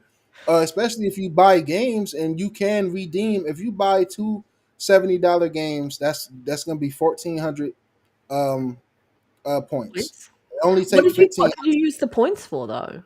I use it for cash. Oh, so you can convert it to It's cash. yeah, it's You didn't use it on the 1,500 NFT. points. I did like a dumbass when I first started because I didn't know you could redeem it for Like, cash. It's like why? Why did they I they do took that to they myself? tucked that shit away, and it's like I was like, oh well, I got like 2,000 points. I should buy one of these little Days Gone statues and shit. Thankfully, I didn't spend them all. I only spent like 800 like on that, but tucked away was a $5 redeem for 1,500 points, and then for 2,500, you get $10 off. And for me, it's worth it because, as you know, I've been buying most of my player games and most games, period. If it's not in Game Pass on my Pro, I'm gonna buy games with money where they run the best. And it's like I was getting rewarded with those stars from my purchases. That might have been like one reason why if you had a PlayStation, you should You buy only earn digital. points for buying games. Shit, you do. And I think it's also like they got Game Pass type of trials where it's like if you play certain games or do certain things, you can get them too. That's how I was stacking up so much from I don't know what they because I'm not investing in them as much as I was with rewards. Mm. Rewards I'm invested in. This I was just Well, like, oh, it's cool. you But can once I tell. started getting points and redeeming money, I started caring. And then they You take it away the moment I started caring. Like that's what are we doing here, Sony? well, yeah, that's true. You could tell like their marketing around that because we talk about gaming, we talk about everything all the Mm-hmm. time. Like the marketing fell flat for me on the PlayStation Stars. It just never they never seemed to talk about it. You weren't getting new Yeah, updates or anything like that that I was aware of. So like that's why I'm like surprised that they actually did other stuff other than the NFTs. I knew like a couple of little things, but also I wasn't surprised that it's dying at its death that it is right now. For those who enjoyed the loyalty program, sorry. my thing is Um, it was really good because it was the only option. Like, why yeah, take this away? Like, it in central, like it basically like rewards you for buying digital games, and I feel like that's dope, especially when a lot of PlayStation people love to buy physical games. This was one of the reasons why you might want to go buy digitally instead of physically, and I'm only saying that because my homie Gritty, he said that specifically. He said, "Well, that's one less reason for me to buy digital. I might as well just start buying disc again." And it's yeah. like I'm not gonna gloom and doom it too much because they say they evaluating ways to evolve future loyalty program efforts. So maybe they reworking some things. Maybe they realize like, yo, with all these Microsoft games coming, people is buying them. Think about it like this: if you bought Forza, what else has went over there recently? Let's just say you bought the last four Xbox games for full price. They won. You basically got enough to redeem $10. So you buy 4 Xbox games and then you get $10 back. It's basically what you can equate it to because you're getting Well, rewarded for that. So you look at it's a bad look for the Sony. you look at the fact that Microsoft Rewards calls itself Microsoft Rewards. What does that tell you immediately that you're going to get something back? You get What does rewarded. PlayStation Stars tell you? If you knew nothing about it, if you heard both programs and you just heard That's Microsoft why I didn't Rewards care. and PlayStation Stars, what do you think offers you benefits? Exactly. More I rewards think in the name. they need to rejig it, and I think that's what they're going to do. Yeah. Based off the way that they worded this. But yeah, it's very interesting. I tell Not you what, I surprised that took it advantage of that shit though while it lasted. Like like for all the just games Google I and ended say, up buying, I "Always was running rewards them every reward day." points up. I love my MS rewards. I look for ways to earn them. Hmm. I'm pretty bad at remembering to earn them though with my ADHD. Like Yeah, I need same. like reminders on my phone Yeah. to like go out and earn my points. Hmm. But fucking love MS Microsoft rewards. I So usually use good. it to pay for like my Gamepass Ultimate. Smart. Yep. Smart. This next topic, man, I had to highlight it. Probably my favorite game of the generation, multiplayer wise so far. Helldivers 2 have around 2.5 million players playing the game every week with a 24 hours peak of 159K players on Steam. I played this morning. I loaded up and there was 110 people fighting for Super Earth. So 110K people fighting. It's a very alive game. It's very healthy. It's thriving. I listened to the devs podcast they did not too long ago. Very, very passionate people. I love listening to passionate devs be passionate about their projects that's near and dear to their hearts. Um, just absolutely amazing game. I love it. I can't recommend it enough. Congrats to the success. I wish it more. Just a great game, man. For sure. So I was laughing at that statement. Oh, oh. We've talked about this. That game looks fantastic. You always talk it up, and I trust your opinion in games so much. Starship Troopers, loved that movie growing up. It's the fact that this exists, and I really need to get it and play it on PC, but I kind of want it to be a play anywhere title, so I could get PC and then move. And maybe they'll do cross progression across if they ever bring it to Xbox in the future. But yeah, just be interesting. Would it be great if they like announced at the Xbox showcase that this is coming to Xbox? I'll be like, what? They're not going to though. Yeah. Okay. Where have we got? Adam Fall, developer of Rebellion, says its British survival game became immediately profitable at launch, despite countless players of playing via Xbox Game Pass. I don't know why that. I wish when I copied and pasted that in there, I wish I would have left that back end out because I don't know why the fuck you saying despite countless players in Game Pass. You got to fucking check the B in there. So they probably became immediately profitable the moment Microsoft gave them the money to get in there day I think one. it's So because like whoever wrote that revoked the details about it. There's that discourse around like obviously Game Pass cannibalizes sales. Devs aren't making money off these games. How is false anything narratives. profitable and all that? So I feel like it's still within that realm of that conversation. And we know that that is not true. Devs wouldn't go on here for no reason. They got so much eyes on their game as a result when they didn't really think they would by comparison if they didn't put it into Game Pass. Rebellion does the Sniper Elite series, and that is an established IP, and so everyone knows that it's going to do well regardless of where it goes. But to put a new game in, and that's the great thing about Game Pass, is giving it immediate eyes at a low cost price for access, and then people still have the option to buy the game if they really like it. I like the fact that they've got plans for a sequel. I have so many notes to tell them about how to make the sequel better, and a lot of it is to take what Sniper Elite does around the stealth mechanics and use it, because yes, there are stealth mechanics in this game, but they are unforgiving and they're not very intuitive. It's an okay game. It's a good game. it's not a great game, and it had a potential to be a great game. I agree. But to be around all these other great games at the moment has meant that I've almost forgot that this game came out, which is kind of sad because I Yeah. was enjoying it and I was intrigued by the story and the world that they've built. But there are so many quality of life improvements, I think, that Atomfall needs.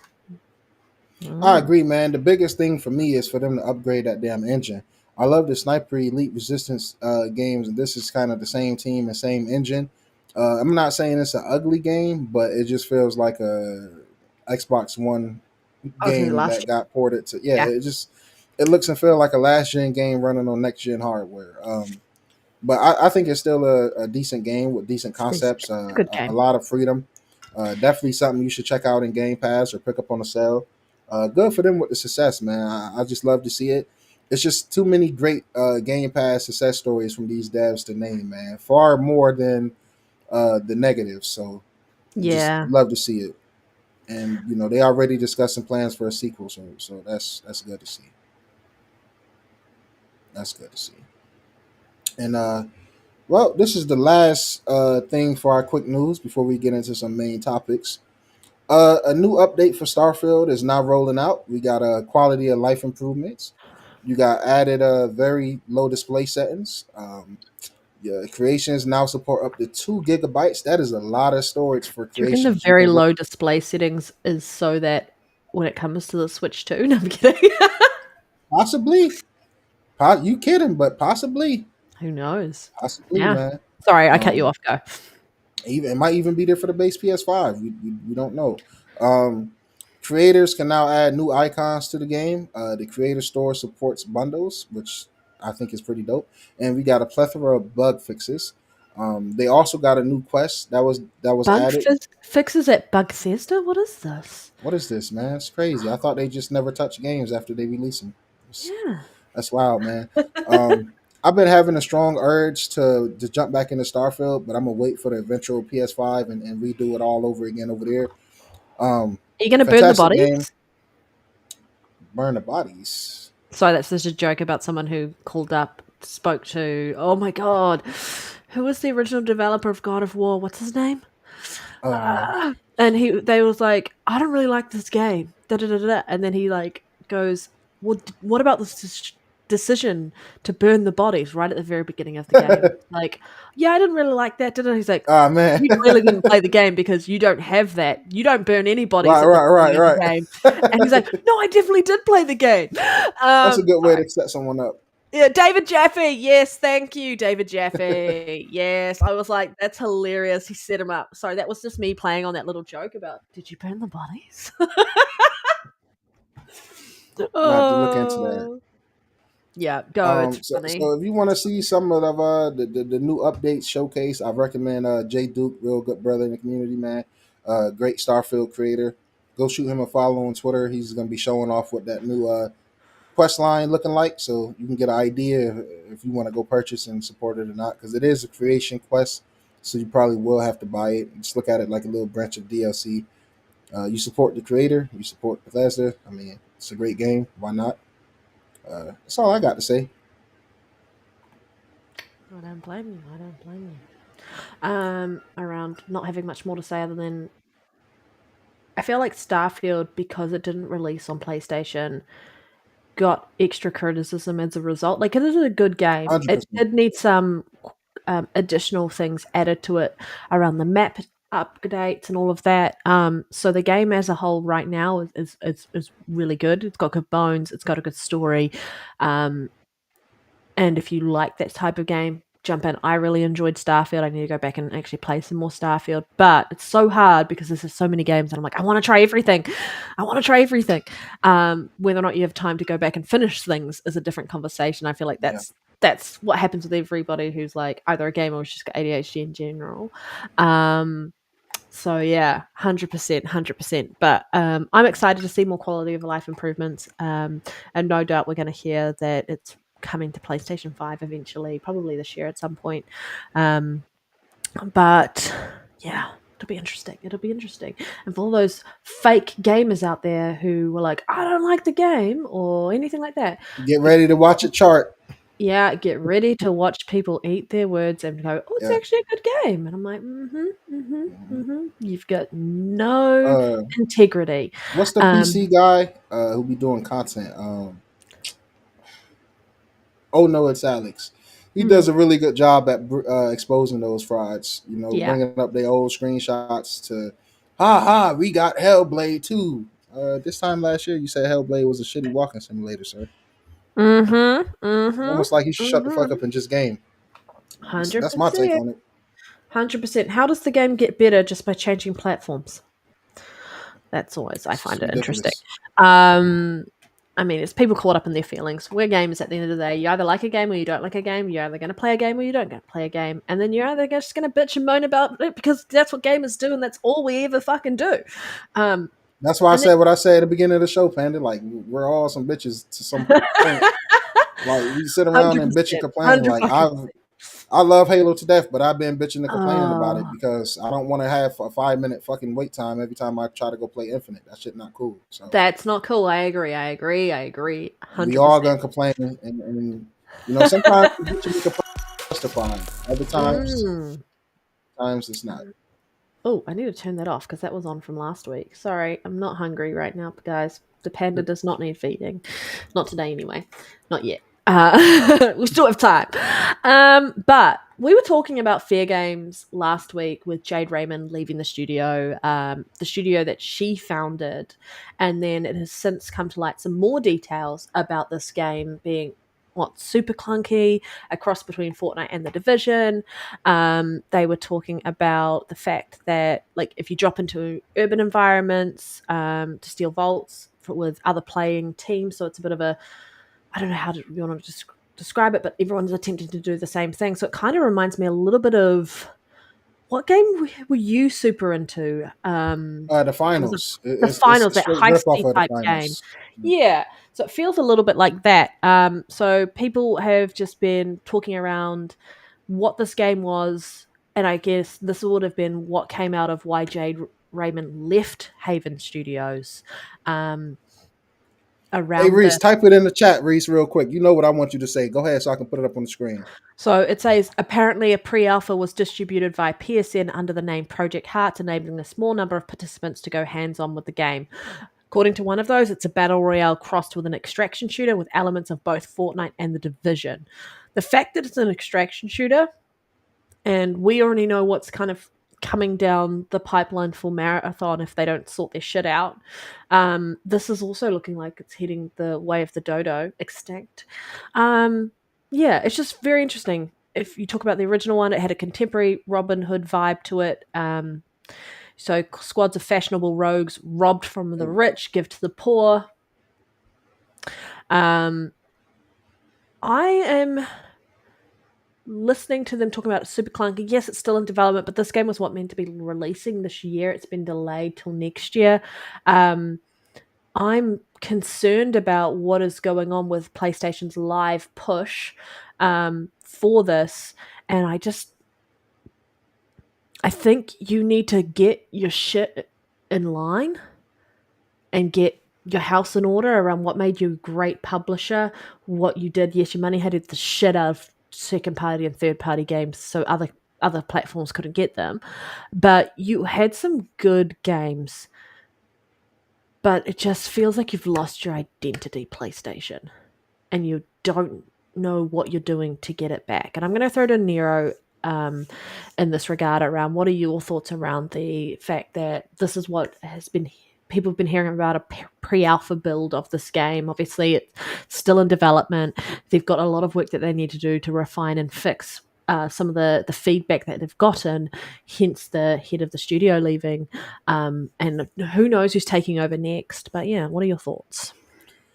I'll say they gained their identity back when they got the fucking clown Jim Ryan out of there. This is all Jim Ryan fucking decisions. Like, this shit right here. Imagine looking at Stadia burn into the fucking ground and say, hey, let's go get her who was running it, had a good position of that shit burning, and let's buy her studio that she opened with no fucking game that she's put out in the last fucking 10 years. We talking about AC2 for her fucking last work or whatever the hell it was. Let's go get her, a totally unqualified person. Let's buy this studio. Let's invest into her a live service game that we cannot get off the ground besides Helldivers 2, right? Let's do that. What type of stupidity? Yo, fuck her because she's a swindler. Let me start there. I'm not feeling bad for her leaving and shit like that. I looked up like where the fuck is her last bodies of work? It don't exist. This is stupidity on PlayStation. Like stupidity. Like scrap this shit.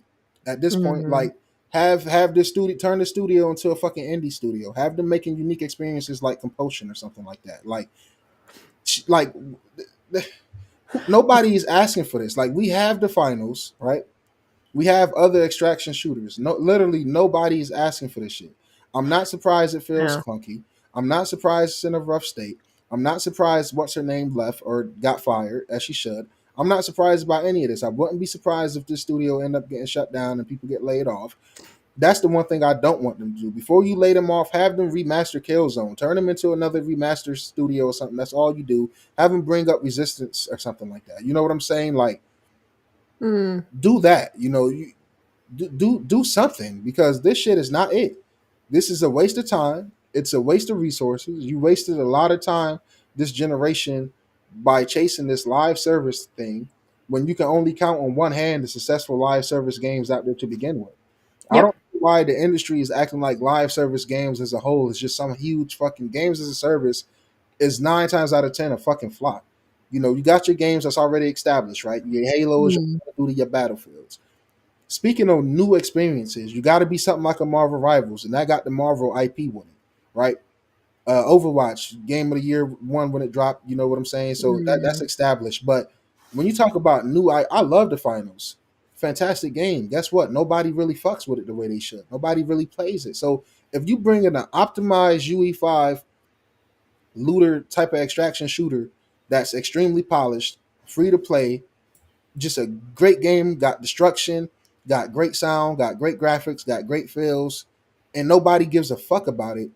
That should be all you need to see that, yo, this trend that we're chasing is stupid. So thankfully, Phil Spencer, the guru himself, looked at them struggling, and since he loved gaming so much, he said, yo, let's help them out. Let's give them a Forza where they can get some, you know, more money on the back end, people buying, you know, DLCs and shit like that. Let's give them Gears. You know, let's announce the Halo Combat Evolved remake at the showcase. Let's give them something because they're not going to give it to themselves. It's a complete waste of time, a waste of resources, and a waste of funds. This shit sounds stupid. I'm already turned off from any shooter that get announced with a fucking cinematic trailer, a fucking CGI trailer. Like, come on, what the fuck are we doing here? I'm not surprised, man. Tear it down, scratch it, go back to the drawing board. If Jim Ryan was still in there, I'd be like just tearing into them even more than what I already am, and I feel like I'm tearing it out. But I do feel like a lot of these decisions was shit that he was doing. You know what I'm saying? Like just dumb, stupid ass decisions. Like who the fuck would have Blue Point Games make a live service God of War game? Like what the 100%. That shit is so goddamn stupid. Yep, we talked about that the other when it was announced. I was like, "What the fuck's going on?" It's so goddamn stupid. And if you would have just let Factions 2 come out, you could have added a battle pass where maybe you get different outfits for Joel or different outfits for your people you playing as, right? I don't know why I said the fact Joel, that we're but the still people you talking playing about as. Factions 2 Yeah. because we knew that there was a part of their community in PlayStation that loved the original Factions. A lot that of was people. tacked on. The fact that you saw people bought The Last of Us 2 going like, yep, you're going to get Factions, and it never came to fruition. But and to like, cancel shit like that. Yeah, you'd already improved off the original multiplayer game that you tacked on to your other game. And so this Mhm. was the sequel, which would have delivered a lot more quality of life improvements. People still would rather have Factions 2 over some of this shit. I'm Of more all, interested in Factions 2 than this stuff, but it's like, been cancelled. and who the fuck is Bungie to come tell anybody to scrap any game? You motherfuckers is still in art. Shut the fuck up and go fix Destiny or whatever the fuck you bozos is doing. I would have been I'm like, happier with a this Destiny is 3 all fucking announcement. just stupidity, man. You know what I'm Yeah. saying? Me and Demo is probably the only people I know that was genuinely excited to check out Marathon, and you just fucked that up for us too. You had to go 100%. still art. You had to not be original. It's like, goddamn, the few people that do want to say, we're Xbox guys, centric guys, right? I view myself as just everything guy because I don't fuck with that labels. I'm not restricted to one platform. If you are, that's good for you. I'm not doing that. I like everything. But like Reese just said, man, Marathon seems to be a complete mess right now. It's rumors that it's getting delayed. Just this whole gas thing is just fucking stupid, man. Stick to what This you is why you know. don't land on gas Um, giants. and I don't give a fuck what nobody say. Sony single player games are fucking elite. I love Days Gone. I'm playing Death Stranding 1, fucking fire. Spider-Man games is fucking heat.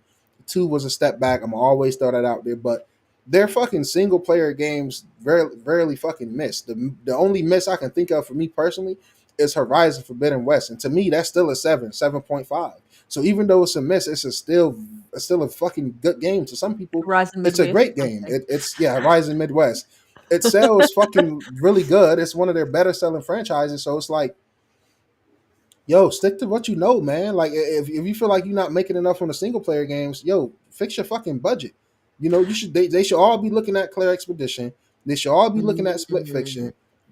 They should all be looking at even the Oblivion remake. Like, Well, the writer for Clear Expedition was like some type of fund manager or something.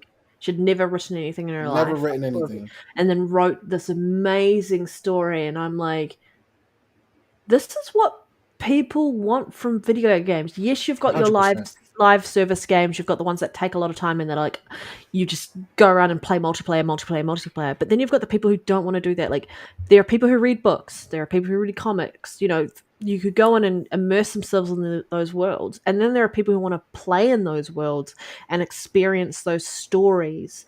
And a lot of stories can be quite lackluster and boring, and the characters are just boring. And then you get ones where a story comes out of nowhere and you're like, holy shit, like, why are people not writing things like this? Because that would sell your game. Everyone would be talking about it non-stop. No But yeah, virtue they're just making signaling. generic No. crap. Just. I don't know, man. Like I feel like the whole triple. I'm not gonna say the whole gaming industry because I feel like that's dumb to say when you are getting shit like a Split Fiction and Claire Expedition. But I will say the triple A gaming division of gaming just need a whole fucking crash and reset. Needs a Like fucking you reset, guys yeah. are They fucking try turning it off and stupid, on man. again.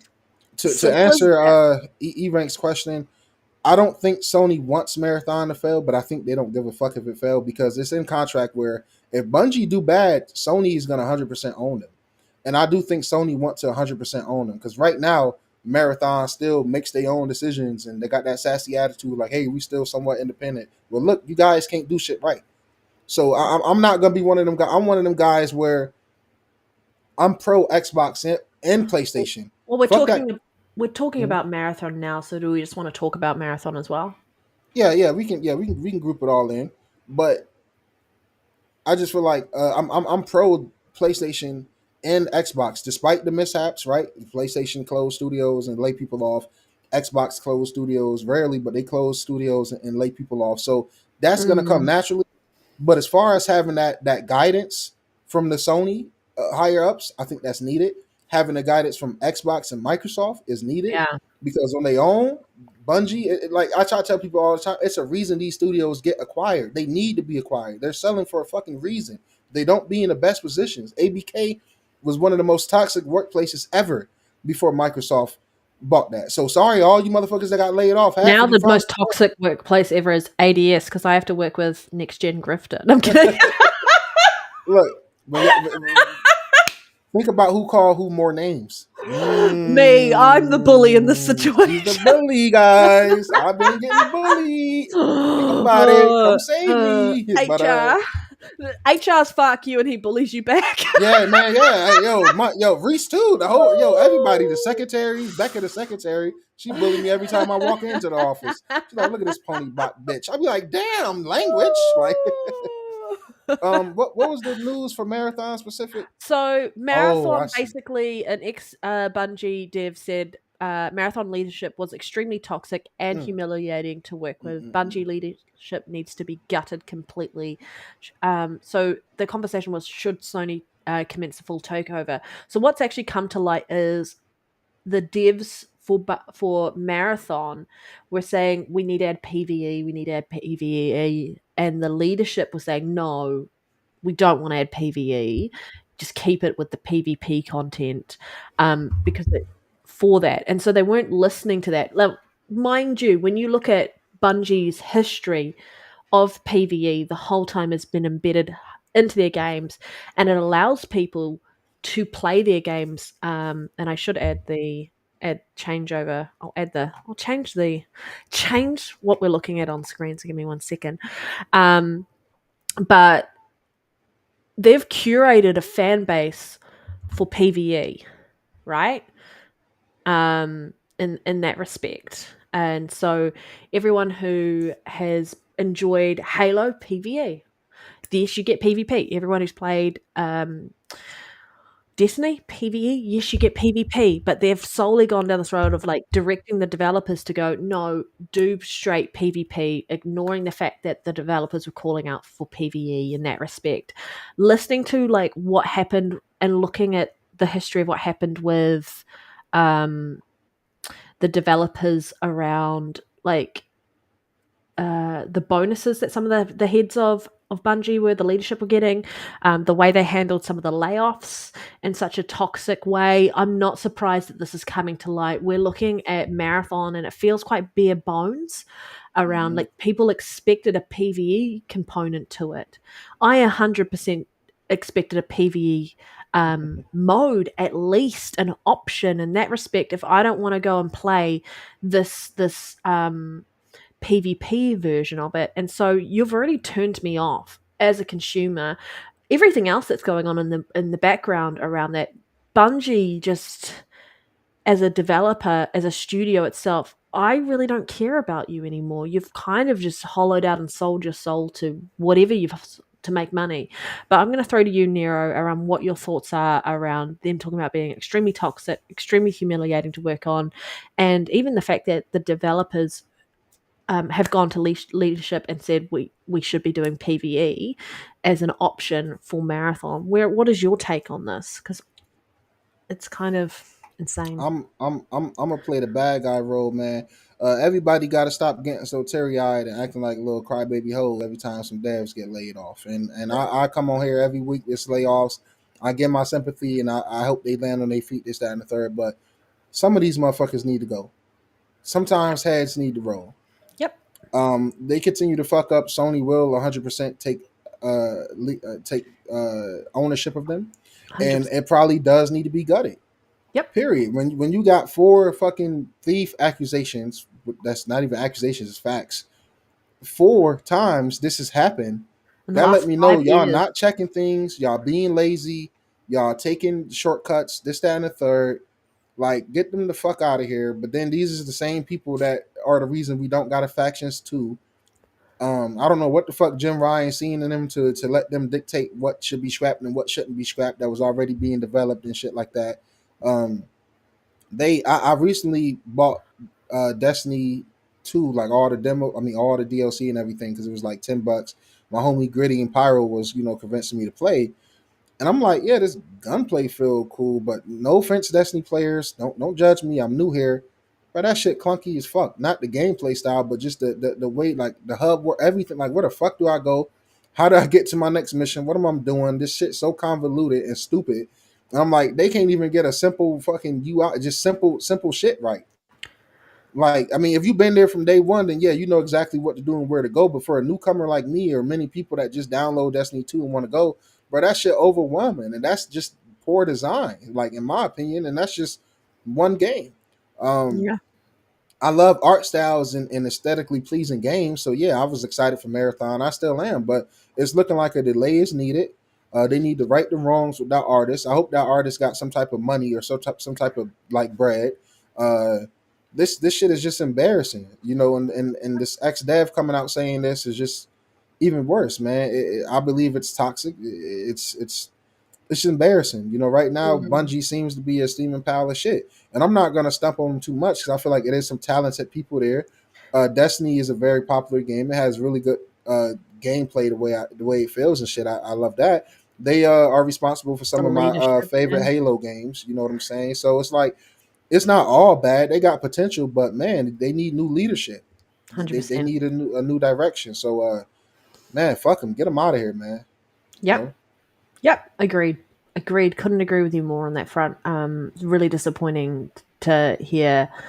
And I feel like this happens in most places. So leadership, you can go to the people who do the job and do the work and tell you, like, this is what we recommend because this is what everyone's asking for. Hmm. And then you have leadership go, cool, thank you for your opinion. We're going to completely ignore it and continue on with what we want to do.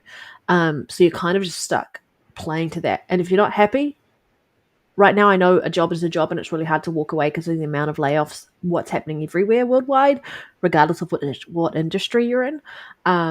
But some people need that paycheck, so they're going to stay.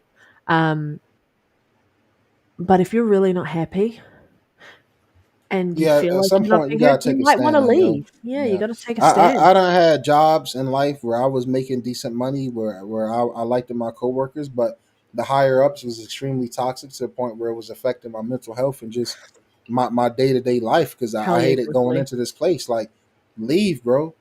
Like, Yep. leave, man. It's more opportunities out there. And when I say leave, that don't mean you just fucking quit and have no plan, but strategically leave. If these companies are very toxic, be putting in hella applications, and the first time something better come, leave. Fuck them. Because if Mm. you die tonight, they're gonna replace you tomorrow morning. It's just it is what it Yeah. is. None of these companies care about you, from the devs to the consumers. They do not give a fuck about us, man. Yep. You know what I'm saying? If they cared about the devs, Cyberpunk wouldn't have got put out the way it was. Them devs didn't want Yeah. that game out the way it was. The higher ups pushed that shit out.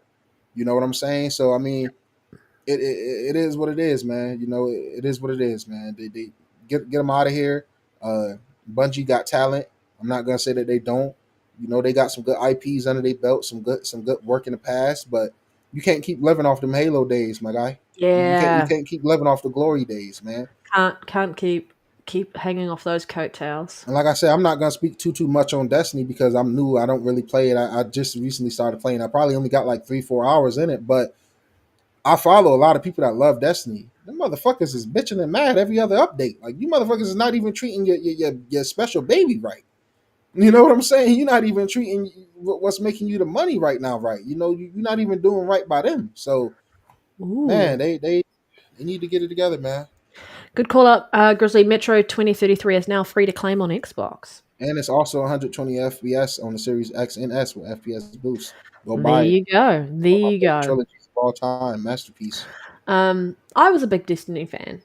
I prefer Destiny 1 over Destiny 2, though. I didn't like them sunsetting content in Destiny 2, but there's so much content in there, so I guess I kind of understand where they were coming from. But I don't know, Destiny 2 just feels like it's missing some soul that Destiny 1 had. For sure. Destiny 2 just doesn't. But I agree. Bungie, they needed to do something. They needed to change something. I'm just going to quickly change us over to this because we've had some interesting news come through. And I'll just quickly share this tab instead, and I'll move us over to our Twitter screen. Fuck you, Gritty. Hey, Lord Mid. Yeah. What's up, Gritty? What's up, Gritty? Yeah. Gritty gaming. Mid. So it was announced during whose show was it? It was just well, I'm trying to think specifically. Yeah, Warhammer. They had their own show. Yeah, they had their own They show had from their the own the show. Yep. Warhammer 40k whatever universe that they're in. I'm trying to remember what it was actually called because I'm just appalling at that stuff. But they announced the Space Marine, the first one that released on the PS3, the PC, and the Xbox 360, Marine Mastercrafted Edition. So it's also coming day one on Game Pass, enhanced for the new generation, 4K resolution, modernized controls, interface overhaul, improved character models, remastered audio, and a whole heap of other improvements that we'll no doubt find out when we get to play that game. But I feel like this has come out right at the right time off the back end of the success of Space Marines 2. And for those who never played the original, that was either on PC, or if you never played it because it was stuck on the PS3, you never played it because it was on the 360, you get a chance to now give this a go. What are your thoughts around this being announced specifically, because there is no PS5 announcement at this point? It's just Xbox, PC, and Game Pass. What are your thoughts on this, Nero? Yeah. Real quick, I want to say I'm extremely excited for this. But before I do go into this, shout out to the almost 100 people rocking with us live right now, man. The chat been busting. You guys have been awesome all night. Maybe I'll come on camera more often. Gritty, it's good to see you, man. Come back to Twitter, bro. You're my favorite account to follow on Twitter, dude. I miss you, bro. You're funny as hell. But Yeah, to the topic at hand, I'm excited. I absolutely love Space Marines 2. One of my favorite games this generation. One of my highlights. It just reminds me of the old 360 era action games, the classic Gears of War campaigns. Just masculine, manly, tough, just slaying monsters and just brutal. Yeah. brutal. It's a great game. It got dope PVE, dope PvP, a co-op campaign that can be played single player. Warhammer Space Marines 2 is one of my favorite games this gen. It's absolutely fantastic. So when I seen this, I was absolutely ecstatic. If the moment it's able to pre-download, I'm a pre-download ASAP. This is just another of many banging ass Game Pass games that just keep going, keep flowing. As far as this not being on PlayStation, the homie Clute, aka Abdel, made a good point. He said he's not sure if this is a time exclusive. It might just be Xbox got the marketing and they just holding off to mention this coming to PlayStation. He said that because I don't see Microsoft money hatting games. Like I don't see them doing that. They got way too many. They got so many games. They got to give them away. Think if they didn't give if they wasn't giving games away, it's no way some Xbox fan, even me, I game like a motherfucker. You not beating all them fucking just games and shit coming. So it's like this looks amazing. I'm super excited to play it, guys. Stay tuned to the channel, and because I'm gonna have a full review of this. I love it so much that I'm tempted to buy Space Marines 2 a second time on the Pro. It's like $40 right now. I'm like, I don't know, but it's just it's just such a great game, and I can't wait to play the original. I never played the first one, so that was my introduction. My bad, to Space Marines, and it's just I'm excited for it, man. I'm just like, God damn, Xbox, dude, just keep killing it. Another great game. I'm looking forward to playing, and it's less than a month away. It's June 10th, a few weeks, man. Yeah. Insane that we've already got an announcement. It's just there's so much going on. I'm actually super pumped about the details for this. I was super surprised to see that we weren't getting there was no announcement for a PlayStation edition. Now I don't know, and I don't know if this is true or not. Someone mentioned that I feel like they've reached out, and then Microsoft agreed, like, yeah, we can help fund if you want to do that, because you've got this, you want to deliver a remaster of this, so we can put some money in there for that, to deliver on that. The fact that there's a PC version, which you could always port that version equivalent to the PlayStation, or port the Xbox equivalent version to the PlayStation, who knows? But I don't know how they're doing the remaster itself, because remember the PS3, it's as a whole wasn't as easy to develop for comparatively compared to the 360 and PC, right? The architecture of the cell architecture in the PS3 meant that a lot of games that launched on PS3 have been stuck on PS3 and haven't been made backwards compatible, haven't been brought over. So maybe it's just more work needs to be done of bringing the PS3 version to light. We don't know what's actually happened in this space. It doesn't feel like and I think Dirk Griggity made a good comment around this. It doesn't feel like it would be something that Microsoft would money hack, considering all their games are going to PlayStation anyway. So why would you money hack that? Why would you want to sort of hamper the potential success or momentum that Space Marines has had off the back of Marines 2. So I think this is more probably a constraint around maybe the PS3 version, or just a constraint around what the devs could allocate to resources to deliver. And they could definitely deliver knowing that they could get immediate eyes on it through Game Pass. And there's a massive market on the PC side of it to bring it to make it even better looking. Yeah, to just bring it into more next gen or modern day.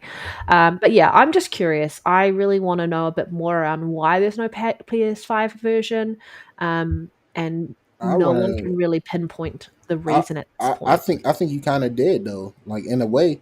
And I want to piggyback off what you said because even the homie Lyric said it earlier in the cord too, talking to him. Like, bro, if Sony themselves don't jump through hoops to port PS3 games and bring them shits up to date, their own games, what the fuck make you think third party developers is about to be roaring about how to port struggle and bring shit up to date? Nobody doing that, man. Like, bro, they might help if Sony lend a hand. Maybe they'll, give it more resources and time and effort. But it's way easier, doing the shit for Xbox. Period, man. Like, just even if you own that game on a 360, you can play it right now. If you own it on PlayStation, it's no way. Like that entire PS3 library is forever locked off until Sony figure it out. Now, I did see some things. I meant to add it as a topic, but I did see some things that they are working on, bringing, a lot of those PS3 games being able to be played natively. But I mean, that's on them. I don't feel bad. I have both platforms. I don't feel bad. I don't give a fuck. Even if I didn't, I don't give a fuck. Like, yo, how many of my Xbox brothers want to play Silent Hill 2 right now? How many of my brothers want to play Stellar Blade or Wukong? Two games. The last two I named was announced for Xbox the same time they was announced for PlayStation. It was an Xbox logo on Project Eve. It was an Xbox logo on Wukong. So if this is a money had it deal, which I don't think it is, you don't think it is. Shout out to the homie Dirk Griggity, great content creator, great Xbox guy. He don't think it is. So I mean, why the fuck is you money hatting shit when you giving games away? That don't even make sense, man. I just think it's more of a technical problem on the PS5, and maybe they just need a little extra time, and it just happened to work out in Microsoft's favor. They got a real good relationship with Sega. Do indeed. They have they got a real fantastic relationship that continues to grow and get better. You see that with Metaphor and Fantasio.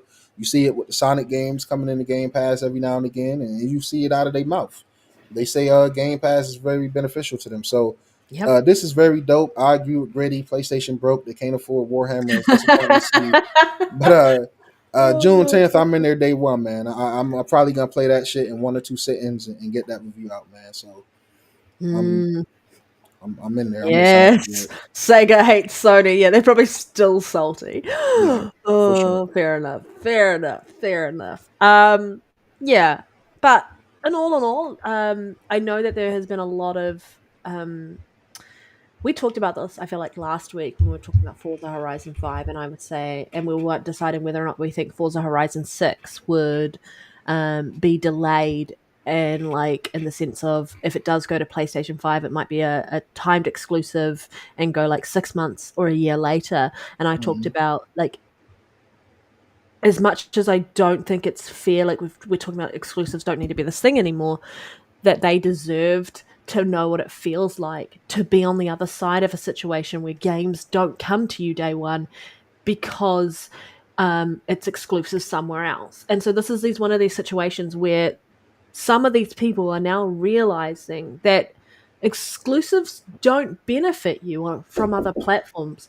They didn't care about it when they were on the platform where the exclusives lived, but if they're on the other side, that's when they're going to start feeling the pain. And so this is where that conversation needs to switch away from exclusives being this all amazing thing for the industry, when you realize that the only thing exclusives are hurting are potential sales and gamers being able to enjoy the games that they want to play without having to buy a platform that they maybe don't want to play it on or buy or purchase or anything.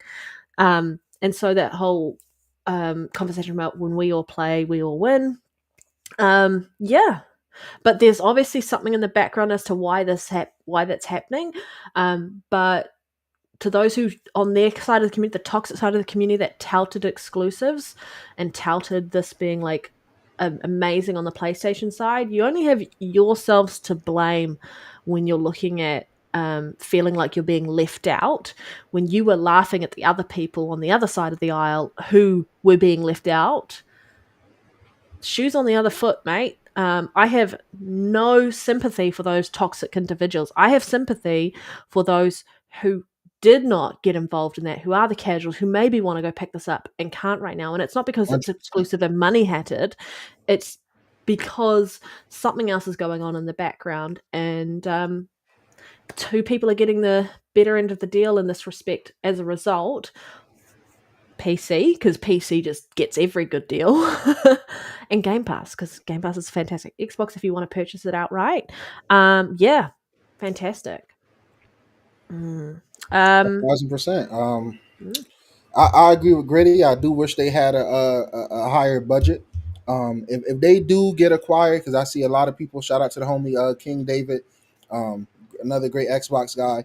Um, I see a lot of people clamoring for Xbox to acquire them. If Xbox do acquire them, I want it to kind of be like a Bungie situation where they still Yeah. remain they remain pretty independent because Mm. I want them to be as creatively free as possible. And I'm not saying Xbox would detour that because I think that Xbox, if there's any company that let people be creatively free, I honestly think it's Xbox. You know what I'm saying? So I just think a bigger budget would be nice for them. But even with the budget they have, they make some fucking great games, man, and they keep cooking, man. So I'm Yeah. excited to play this, man. I have no doubts it'll come to PlayStation eventually, man, and hopefully all these people putting question marks and asking every tweet that Sega Xbox put out PlayStation 5 question mark. Oh, how the turntables have turned. Port What? Megan question Why mark? is it?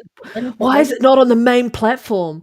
Like, why is it not on the platform leader and all of this? And I'm like just giggling my head off, going like, who sounds salty now? Like, what? Yep.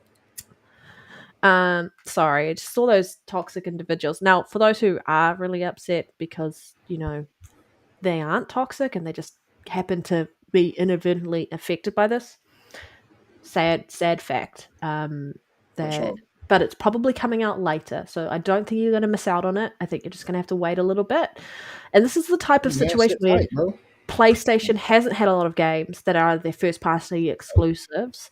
Um and this would have I'm, been a great fit in for their year because all they've been getting is Xbox games filling in that gap that I'll they be the normally villain. would. Prior to a couple months ago, the Series S been $299 or less for fucking 4 or 5 years now. What the fuck? Like I'm sorry. Like I've been saying it all, Jen. If you have a PlayStation 5 and you only have a PlayStation 5, there's no reason to not have a Series S to complement that shit.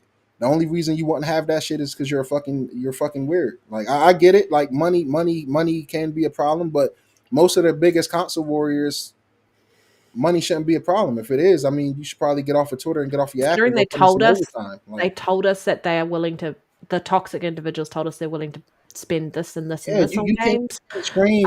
Called it Game Pass Welfare Yeah, Pass, well, and then that's all type of shit. And then you can't scream from the rooftop, support the devs, support the devs, support the devs. I'm anti-subscription, but then turn around and hit me with the well, I can't afford to have two consoles. Like, I don't want to you, hear that shit, bro. It's and I'm sorry, but it's really it's on both ways. And I'm not.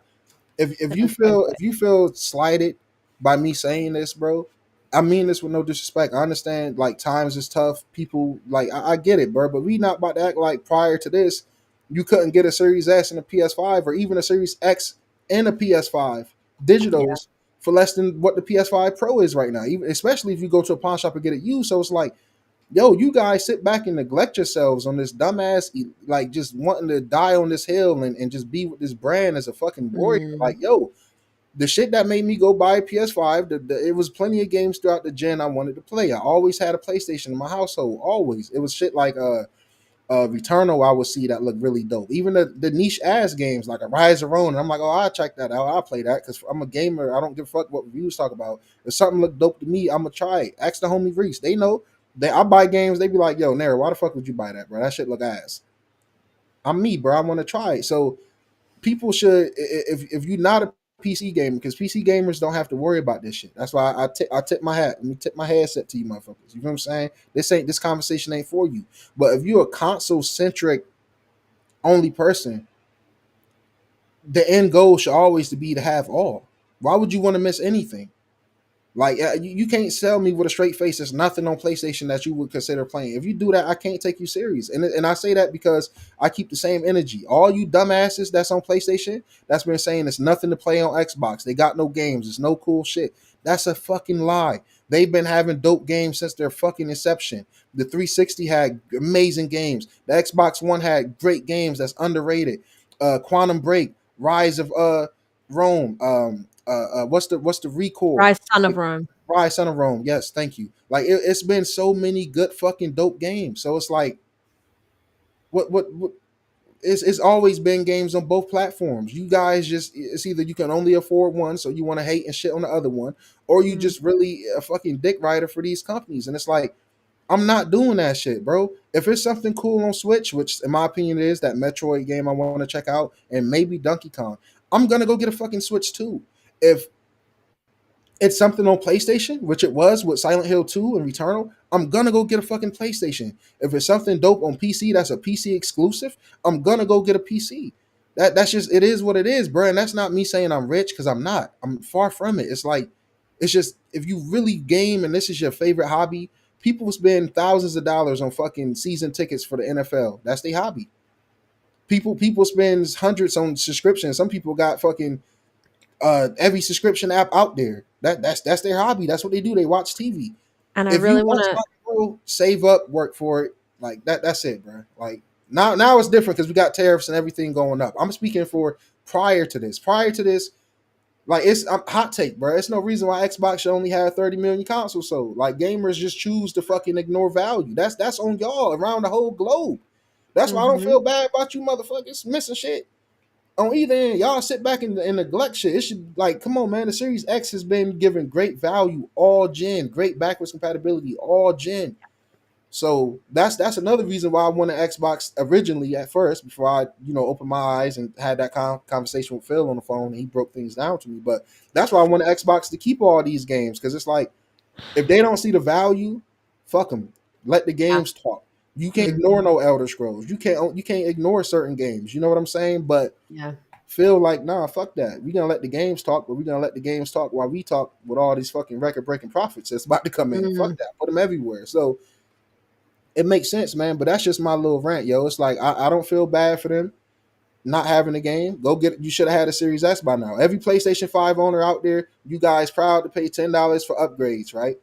When Microsoft is giving FPS boost, quick resume, and auto HDR, you happy to pay for simple upgrades. And I'm a hypocrite. I pay for the Days Gone remaster. Fuck you. I do what I want with my money. I'm not judging you guys. I'm just saying. But I do that, right? I spent the 10. I spent this, that, and the third. But I'm not sitting around complaining and shit. They sitting around complaining. So you should have had a Series S. That's my argument, man. Everybody who got a PlayStation 5, if you bitching about that Warhammer game not coming there, hey, too bad, man. People miss out on games every day, B. How you think my green brothers and sisters feel? We missing games to this day. You think people don't want to play Final Fantasy 7 and 16 over here? I can keep going. You think even right now the Midnight Walk? But they didn't care because it wasn't impacting them, and now it's impacting them, and they fucking care. It's karma, man. It's karma. Now this is only me speaking to fanboys. Like, and people got to realize when I go on these rants and shit, I'm not speaking to the average gamer, man. I'm not shitting on the average regular ass PS5 for not having a Series S. I'm not doing that. The casuals, the normal people, I'm not doing that. I'm speaking to you dickheads that scream from the rooftop, welfare pass, Xbox don't got no games, Game Pass not sustainable. The same shit with Xbox fans. Oh, PlayStation games suck. They all movie games, walking simulators. You say what you want. My favorite game of all time is hey, I'll be a dad, yo. I love Ellie. Hey, Joe still deserved it though, but But that's my mini rant, man. I'm only talking to the fanboys and fangirls when I speak about this. The ones who try to shit on people, 100%. Call people broke. We've been getting called broke all generation. Get welfare pass. Like that shit so disrespectful. Then you got what's fucked up is you got people who was raised in the struggle, who mom had to be on welfare to survive. I come from the trenches. I know all too familiar about that shit.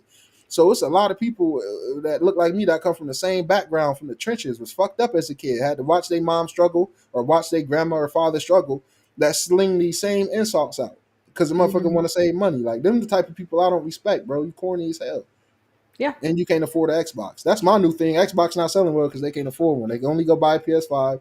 And by the time you get done buying remaster after remaster, $10 upgrade after $10 upgrade, and I mean, you can't afford one. Shit, I mean, that's your fault. Xbox people, we can afford PS5s. Most people I know that got an Xbox usually got either a PC to complement it, a Switch, or a PS5. Almost every Xbox player I know got multiple consoles. I can't really think about too many Xbox. Even family, cousins, and shit. My brother, like everybody who got an Xbox got another console. That main Xbox. It's only the PlayStation people that think, oh, I only need this. Yep. I got a Nintendo Switch. I got a PC. It's easy. Yeah, I'm quite happy. I don't even need a PlayStation anymore because I can just buy the games on PC. So there you go. All those people are like, you don't need an Xbox. True freedom. Freedom. Mm-hmm. All right. Before I switch over to our other screen, which I'm going to move over to shortly, very quickly, and I don't really want to spend much time on this, just because I'm like, it's not really an announcement until we get an announcement. But Neil Druckmann confirms that Naughty Dog is working on another game alongside Intergalactics. He is going to be more of a producer in the role that he'll be doing for that game. And so knowing that they couldn't spend or support the resources to work on a live service game, I would assume their next game is probably also going to be a single player or co-op style, not a live service game. But it's just nice to see that they're working on multiple projects. And yeah, did you want to add anything to that? I think it's more of just a FYI. They've announced. Yeah, I won't spend much time on it, but I will highlight it because I fuck with Naughty Dog, even though they been putting out the same two games for a decade now. I fuck with them. Last of Us is one of my favorite games of all time, and Part 2 as well. I'm Team Abby. I'm Team Joe. I love the fuck out of Joe, but goddamn it, it is consequences to your fucking actions, sir. It is what it is. One of my favorite games that focus on revenge. You know, you think about it. Red Dead Redemption 2. You know, it's deep messages in these stories. Now, if your brain is this size and you can't comprehend what the fuck you're supposed to understand and walk away with, that's on you. But for us that do appreciate that shit, I wanted to highlight it because it's like it should be. Yeah, you guys ain't did shit all generation. That's the real reason I wanted to put this shit in there. I gave them their flowers, so now let me rip them flowers up just a little bit. I'm gonna leave a couple flowers down because I love Last of Us, but I'm gonna step on all the remakes and remasters. Yo, what the fuck? Y'all ain't did shit off goddamn gen, but re-put out the same shit and cancel a game that should have been here with Factions 2. So you should be working on 2 games, 3 games. You should be working on 3, 4 games. You should have a bunch of ideas laid out. You know what I'm saying? Neil Druckmann got time to fucking go around and make Last of Us TV shows and be on set producing and shit like that. Then you look at what some games. Microsoft Studios are doing. A lot of them are working on multiple projects. Like they'll have one big game, but they'll have a smaller team working on a smaller game. Because I feel like that just breeds. You know what you call that, Panda? You call that efficiency, and you call that brains, yeah, and having a vision. You call that a plethora of things. You call that having an outlook. You have that. You say, well, damn. If you only got this one game in and it don't hit and it fails, then shit. I mean, that's it. Your studio might close. Why do that when you can have multiple games in the pipeline? Sorry, Grizzly's killing me with this OnlyFans jokes or comments in the chat. I gotta catch up, man. Shit, I've been seeing y'all laughing going crazy over there. Day and date. Oh, lol. Okay. No, I'm just gonna share this one. OnlyFans ultimate subscription. Hey, that shit crazy. Like you get access to everything. Hey, that man brain be on something different. Be on to something. It's a welfare fan. We have OnlyFans core is crazy. Randy Pitchfork did a post around very excited for the Nintendo Switch 2, more excited to bring Borderlands 4 to this incredible magical machine. And someone was like, to Randy replied, this game better not be $80. Don't take that risk. A lot of gamers aren't going to pay $80 and feed this notion of constant increase of the price tag. You are the CEO, you have some say with the price when it comes to your publisher. And then Randy Pitchfork replies, this Borderland devs guy, right? Not my call. If you're a real fan, you'll find a way to make it happen. My local game store had Starflight for Sega Genesis for $80 in 1991 when I was just out of high school working minimum wage at an ice cream parlor in Pismo Beach. I hope I said that right. And I found a way to make it happen. And I think it might be cutting off part of it, so I'll just scroll down a little bit. That's what he said. In that response there, it's been seen 2 million times, 4,000 comments. Like, this is the wrong thing to say when we're financially looking at an economy where people can't afford shit. And I think you made a really good point, Nero, that you said it's my money and I get to choose how I want to spend it. And you talked about, like, if I really am passionate about a game, I'm going to go and buy this, this, and this, and this, and this product. Yes, if you're passionate about it, 100%. But it doesn't take the reality that you still have to be selective about how you choose to go and purchase your stuff and what you choose to buy first and what you choose to buy second. The amount of fucking games that are releasing per month, people can't buy every fucking game. So I feel like this is super out of touch. I'm going to throw back to you, Nero, anyway. So hopefully when you come back on cam, I know you're back. Cool. What is your take on this? Where he does have some sway in this matter around the cost or the price of games, but do you feel like this is out of touch or just like completely stupid and ignorant? I had to hit my blunt for this, man, because I'm about to go in. I'm about to go in on this clown. Talk some more. I'm about to talk some more shit. Randy, shut your bitch ass up and sit the fuck down and make sure that game don't flop, you dumbass clown. Listen, these dudes is so out of fucking touch. Period, bro. I've been a Borderlands fan since fucking day one, nigga. Period. I love Borderlands franchise. It is a great franchise up until 3. I love the Handsome Jack. I love the villains. I loved all of that, bro. But we ain't about to act like 3 wasn't a huge step down. So to say if you passionate, you got people that was passionate about the franchise up until certain recent releases, right? So you smacking everybody who done supported you all this time and all this way. That's 1. For 2, don't nobody give a fuck about your life stories, dude. That shit you talking about working as a kid, that's cool, bro. You're rich as hell. You out of touch. We don't want to hear that shit. Everybody got a story, dude. All right, like my love for Skyrim is because that's one of the first games I purchased. I was cutting grass in the neighborhood. My granddad took me to GameStop. I went in there and I bought Skyrim. Knew nothing about it. I looked on the back of the case. I seen it. I loved it. The fuck did that story got to do with anything, bro? We don't want to hear that shit. It's different times. We got inflation going on. We just don't that extremely out of touch. People are struggling to put food on the table. That's why something like a Game Pass is so clutch. You got Game Pass coming out announcing the $80 price increase, which I don't agree with, no way, even Nintendo. But it's only one of them. All of these people, guess what? It's only one where day one you don't got to play 80 to play that fucking game. And that's Microsoft. So whether I disagree with them doing the 80, I do. But it's still Game Pass, so you don't have to pay that price day one. Yo, the rest of the industry, if you're not Rockstar, you done lost your goddamn mind. Ain't none of y'all rarely put out games worth 70. Period. Like, what is we talking about? The best games this year, every game of the year contender was not $70. Whether it's Split Fiction, right? Whether it's Kingdom Come Deliverance 2, Claire Obscure, like the Oblivion remake. What are we talking about? Like what $70 really hit? That's why I was kind of pissed off even at Microsoft, because I love y'all. Y'all got some of my favorite games, like Starfield. One of my games of the generation. I love it. But besides that, I can't think of many of your games that I would have paid 70 for day one. For either side, for no company. Because it's just too much value in sitting waiting a couple weeks, because the shit's gonna go on sale in a few months, for one.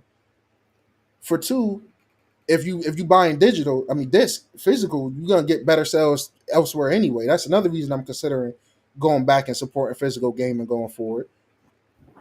But for 3, a lot of just y'all games are not worth it. That's why I come on here and I bitch and complain when they like, oh, well, the cost of development going up. No, y'all motherfuckers is just not being efficient. Y'all be like, what are y'all doing? Y'all, like, we got too many examples of small budget studios and games making spectacular games with a smaller budget. Then you turn around and got something like Assassin's Creed Shadows, which I loved. That's one of my favorite games of this year. But when you consider how much they spent on that and how many people worked on it, it's like, I don't know. Y'all need to figure some shit out. That's why I say the whole industry the AAA market need to have a crash and a reset.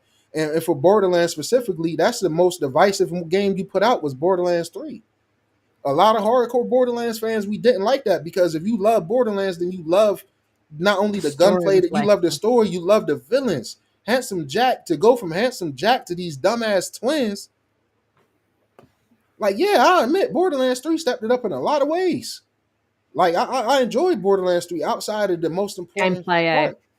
Like, if I don't care about the surrounding world and the people in that world, why would I want to be in this world?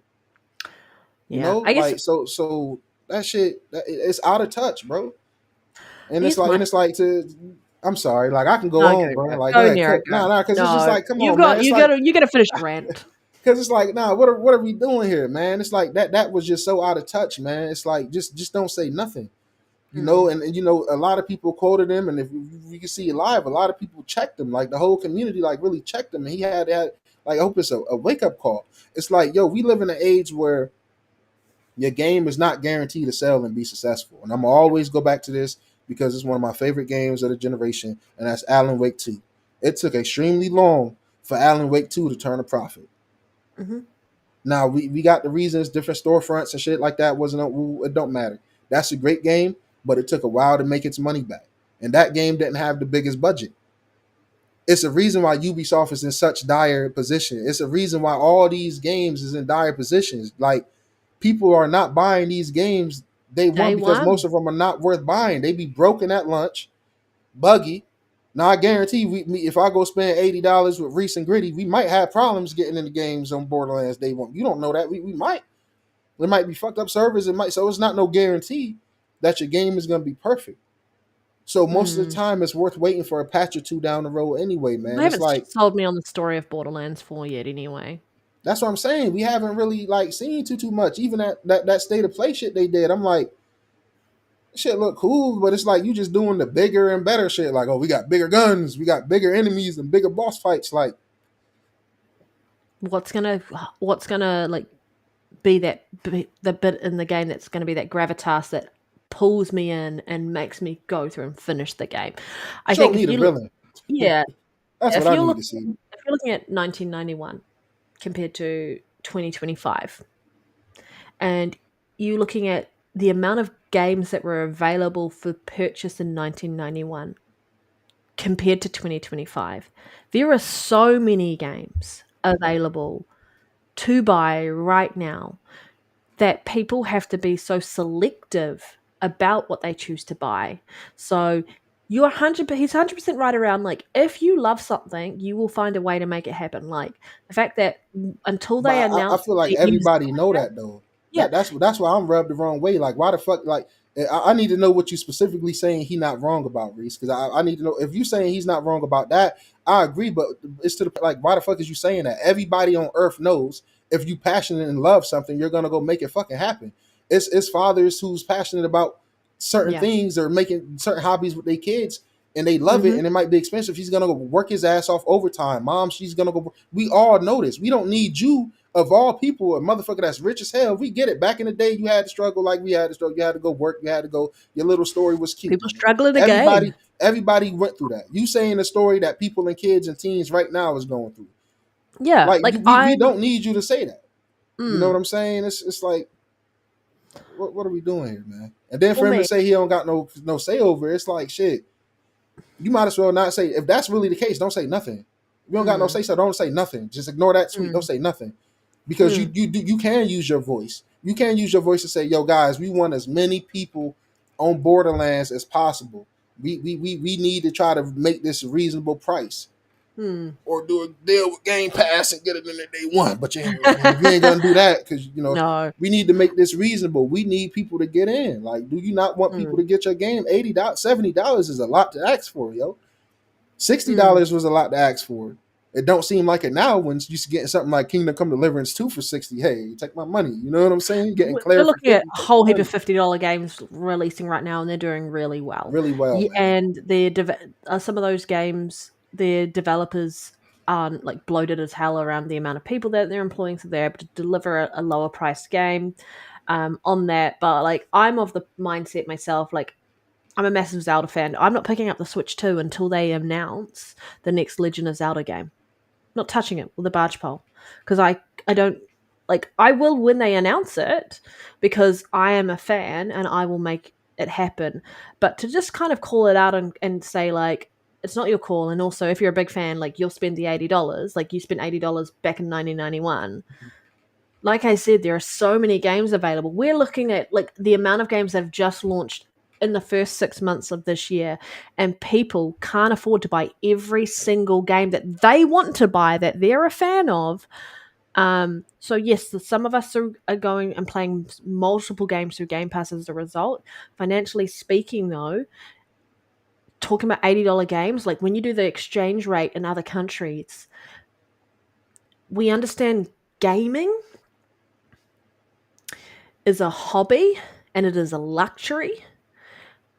But to talk about it like that and just go, cool, like, if you really want to buy this game, you're going to go out of your way to make it happen. Don't tell gamers something that they don't know about this game at this point. Because like we were talking about, we don't know if this game is going to be any good. You made a great point about like the show with the state of play around that we're doing everything bigger, we're doing this. And I talked about like, what's the story? What's the gravitas that's actually going to hold you to this? People don't want to see $80 games. They don't want to have to go and look at a whole plethora of $80 games and then have to go, I can only pick this one and this one and this one. And I'm only picking these ones because they're my favorite. Like, I love the thing there. But you want to play all these other games, but you're kind of left out of being able to play these other games because you're priced out of it immediately.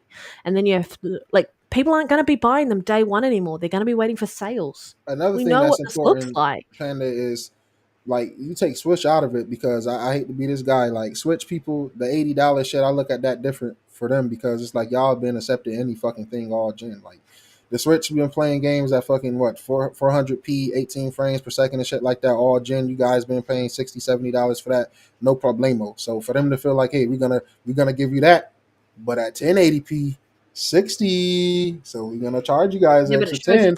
I can see them going to buy it. They will buy it. That's they gonna buy it. The attach rate is there to show that they actually buy games. But that's the thing, Nintendo people buy games. But when you talk about the broader industry in both platforms and then PC as well, Borderlands, you're about to be the first $80 base price game. Yeah. Like that's another thing where it's like you're setting the game up to fail. Even if you agree with what he said, or if you like Reese, you see the reasoning in what he said. And I'm not like, fuck the reason, fuck him. Like, Reese understand what he's saying and say he's not wrong in certain aspects. That's cool. I just feel like you're wrong for even saying everything you said with your position. Just shut the fuck up. Don't say nothing, because if you're a fan of Borderlands, right, and you want to support this game, what he just did was basically, in a way, announced that, hey, this is about to be we're the first ones to launch with this $80 price. What other games this year that we know is coming for like I said, fuck Nintendo. I'm not counting them. I'm talking about us people who have standards. And like, when you spend $80 or $70, I'm sorry, they good games, they Metacritic games, they all cool. I'm gonna buy a Switch 2. When I get a Switch 2 and beat these games, y'all can't say I'm saying nothing crazy. Just like, now I got a P5, so when I say you'll get to play my favorite Zelda game some point. I'm gonna play it, but I don't know if I'm gonna pay $70 for that shit. You might have to help me out, get it or something. I don't know. But look, listen. All I'm saying is, like, I say this as a joke because they actually buy games and support games over there. Like, there's no shade in Nintendo, but for us people, right? Like y'all bugging, bro. What game is coming out that's been announced for PS5, Series X, and PC that's $80? That's worth it. We've just heard we got Microsoft that has announced it, right? But the thing is, Microsoft said this holiday, and we don't know what it is. You know what I'm saying? And whatever it is, we still get to play it in Game Pass if you're in the Mm. Xbox ecosystem. So you're good nonetheless. I got to keep going back to that. You have an option to play that shit in Game Pass for a fraction of the price. So it's like that is a dub. Now Borderlands on the other hand, yo, you're cooked. If you come out at $80, you're cooked. I don't give a fuck how popular. I know it's one of 2K best selling franchises. That's all cool. That's all cute. But yo, we got Madden coming. We got 2K coming. Like they got their own. Even the shit that's leading up to that. Death Stranding 2, the Metal Solid remake. The great games that's $50, right? Look at the Mafia remake. So leading up until when Borderlands is coming out, even Ghost of Yotai, you got to compete with that. Like, I think Randy needs to remember touch, the saying, which is like, "What have you done for me recently?"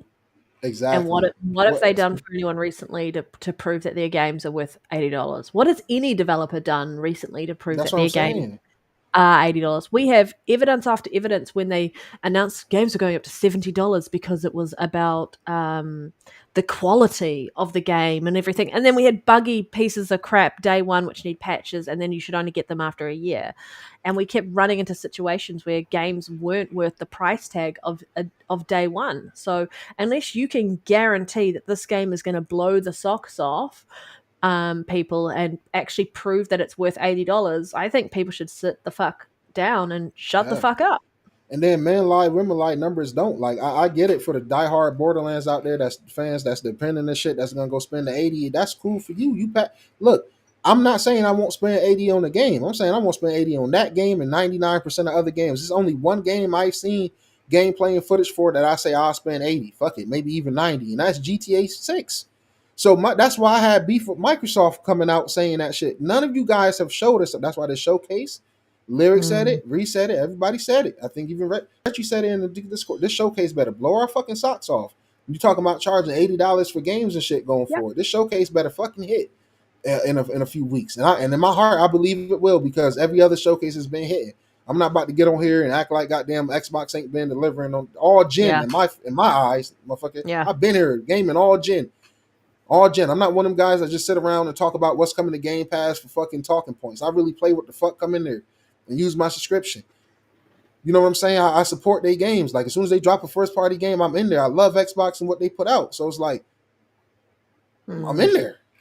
You know what I'm saying? That's a steal. But for the rest of the industry, man, you guys ain't put out no fucking $80 game. You haven't even put out an $80 trailer. Yeah. You arguably haven't put out a $70 trailer. You know what I'm saying? Like, and it's like we just forced with 70 at this point. We got no choice but to accept it. That's why I held off from getting a P5 so long until the entire industry accepted the 70, because I was so against that at the time. That's 100% why you like Nintendo's in its own little bubble around. They different. That's why I exclude them. You know? You have no choice. They don't put discounts on their games. You're like stuck buying it one price the whole time. They're like, our game's $80. It's $80 for its whole lifetime. And so, yeah, whereas we know that these games are going to go on discount. You know that you can go from one place to another and discount and look for discounts and just buy like CD keys and all sorts. And so that kind of proves that your game isn't worth the price point, because people are not looking to spend that money. They're looking for a sale. They're looking for a deal. They don't want to spend that money. I don't want to spend $140 to $150. You know what would have made it worth the 80? And this is what they don't realize, right? Borderlands 4 is a co-op game. It's up to 4 players. So if you buy Borderlands and want to play with a friend, now you got to convince them to spend 80. Like it's like if you're gonna do that, you might as well at least give a Game Pass for one other person. I know it's up to 4-player co-op, but at least take a hint from what the fuck Split Fiction doing, especially if you're gonna charge $30 more than what the fuck they $40 more than what they do. Yeah, give a friends pass. At least for one person, like one person buy Borderlands and one other person get to play it. So if 2 friends buy it, 4 friends can play. Then you say, yo, it's 80. But for every 4 person, if you want to have a full team, everybody got to go spend 80 on that shit. Welcome. When we know it's not gonna be worth 80. Welcome. Man, get up out of here. Welcome, Max City, bro. Appreciate you coming through. Get up out of here with that bullshit, though, bro. That shit's so out of touch, and I just feel like it's really fucking disrespectful, bro. Like a lot of these devs is really disrespecting gamers, and this is why I be getting tight. This is why I be getting bent when you motherfuckers want to sit around and defend this shit, defend likes, defend game, defend the fucking PS5 going up, defend the Pro, defend the old tariffs, this, that, and the third. We fucking all adults. We know what's going on, why what's going on. But it's just that don't mean we gotta agree with what the fuck is going on, and that don't mean we gotta just lay down and take shit either. Yep. Like if we really speak with our wallets, which a lot of people do, like what the fuck are 100%. we doing here? Like we like it's like at some point it's just they are smacking us in the face. When Yeah. they went up to $70, you can't point me to a game that was worth $70. Even from Sony, what the fuck did y'all launch that was worth $70? Oh, the spider cube, right? Yeah, Spider Cube, man. You know what I'm saying? Like get up out of here, man. And it's like I say, even with Xbox, I can name 2-3 games that I would have paid the $70 price tag for. If not, I would have just waited for a sale. And that's really Forza, probably Motorsport. I'm The not only gonna time Horizon, I'm just next gen games only, right? It would have been Starfield and Motorsport. Everything else I would have caught on sale because that's the type of game I am. And on the PlayStation side, it'll be shit, Returnal and shit, maybe Ragnarok. Like that's 2 games for them too. Like I don't see. I done played a lot of PlayStation games. It ain't. I can't name too many I would have paid 70 for. I done played a lot of Xbox games. It's not too many I would have said 70 for. Well, the only time Call I'm me welfare pass user all you want. I don't give a fuck. I'm smart with my money. Fuck nah, y'all. man, you're a next Like gen grifter. fuck Hand. that. You Yeah. can't. You can't. But like the only show time I'm me going to be value. spending more than the base game is when I'm like, or a discount is like when I'm getting extra stuff included in it. Mm-hmm. Like I'm not going to be spending 140 to 150 New Zealand dollars on a game if that's just the base game price. I'm going to be like, fuck no, you need to sell me something with that game. That's how you know they lazy, Panda, because it's like you can charge $70 for Borderlands 4, but for $10 more, give some dope ass shit, dude. Give a dope ass skin, maybe a gun you can only get from getting that version. Like people gonna Buying bitch and it day one. complain, Give but it people a ain't reason to buy your game day one at that price point. yeah, day one. But like you can price a game at $60, but get it to 70 with the deluxe by just Yeah. adding super cool shit in the deluxe that you can't skip out. Most of these deluxes nowadays be ass for real, for real. So Yeah, shit, $70 base games don't be worth it, and then even going up from them games, that shit don't be worth it. Well, I feel like we could talk about that all day because I think his take was kind of just short-sighted, not realizing what sort of fanfare he would get as a result. He shouldn't have said anything about if you're a fan, like you'll spend the money. Yes, we will, but that's not the point. That is not the point that the $80 price tag is getting at, mate. Now, we're just going to close out the show. Obviously, I've got hungry red pandas. It's that time. Panda, yeah, feed the panda. Sitting there. I know that there was sort of a last minute quick news piece around which came out the other day. Xbox announced retro classics included with Xbox Gamepass, so they can dive into. I've been having a good time on those. Yeah, 50 plus classic Activision games. Sorry, from the 80s and 90s, and so people who never got to experience those games, you can go back and have a nosy at what gaming was like back then. Over 50 restored and ready to play games available for Game Pass members, community challenges, competitive leaderboards, all new challenging modes, high score rankings, and more. Collect achievements. So you can play it on console, PC, and supported devices with cloud gaming through Game Pass for Game Pass members. And they said more is going to be added over time. So if you're a gamer and you are into retro games and you want to go check it out, head over to Game Pass, have a look. Yeah. For sure. And that's gonna be perfect for the future. Perfect for the future handheld. Yeah. Those 100%.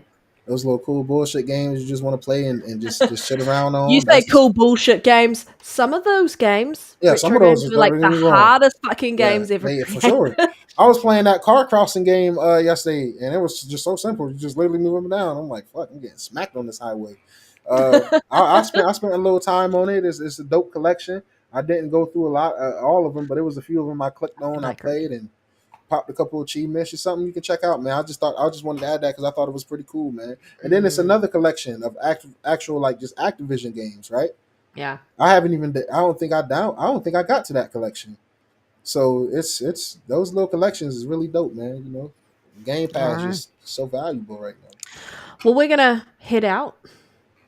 Thank you everybody for joining us live over the the over 100 people who joined us live, whether you watched us on YouTube, whether you watched us through Twitter, whether you joined us on Twitch today, for those who engaged in the chat. Thank you all so much. You've been amazing. The constant discourse in the chat, like Discord, has been fantastic.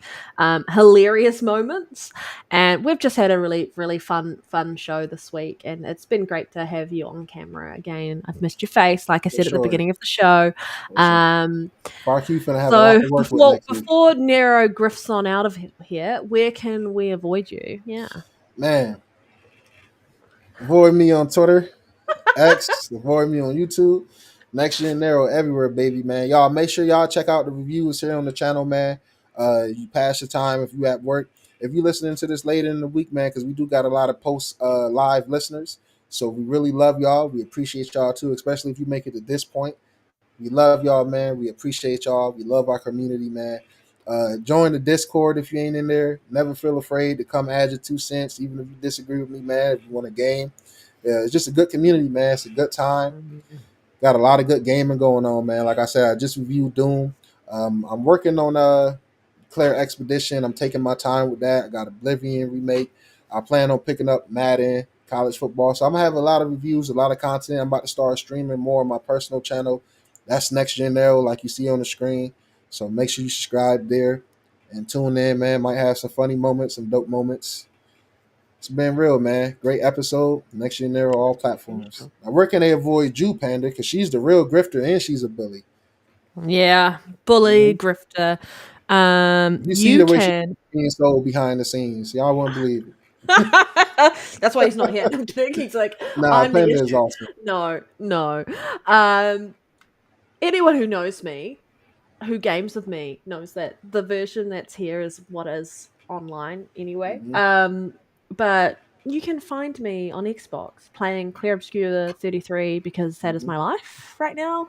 I'm probably going to go have Masterpiece. some lunch and then go jump on and play some more. I've got like As you 2 should. things to do to finish the game, and then I'm like around what I wanted to finish before I look at New Game Plus. Yeah, but you can find me on Twitter. You can find me on YouTube. You find me here every week anyway. I just got so Right much here. going on outside of things, but it's been a great show as per usual. Everybody, Amazing please stuff. take care of yourselves. Enjoy your gaming, and thank you so much. We will see you next week. Plenty more to talk about, man. It's always Yes, something, man. always something. Always something. All right. Have a good one, everybody. Bye.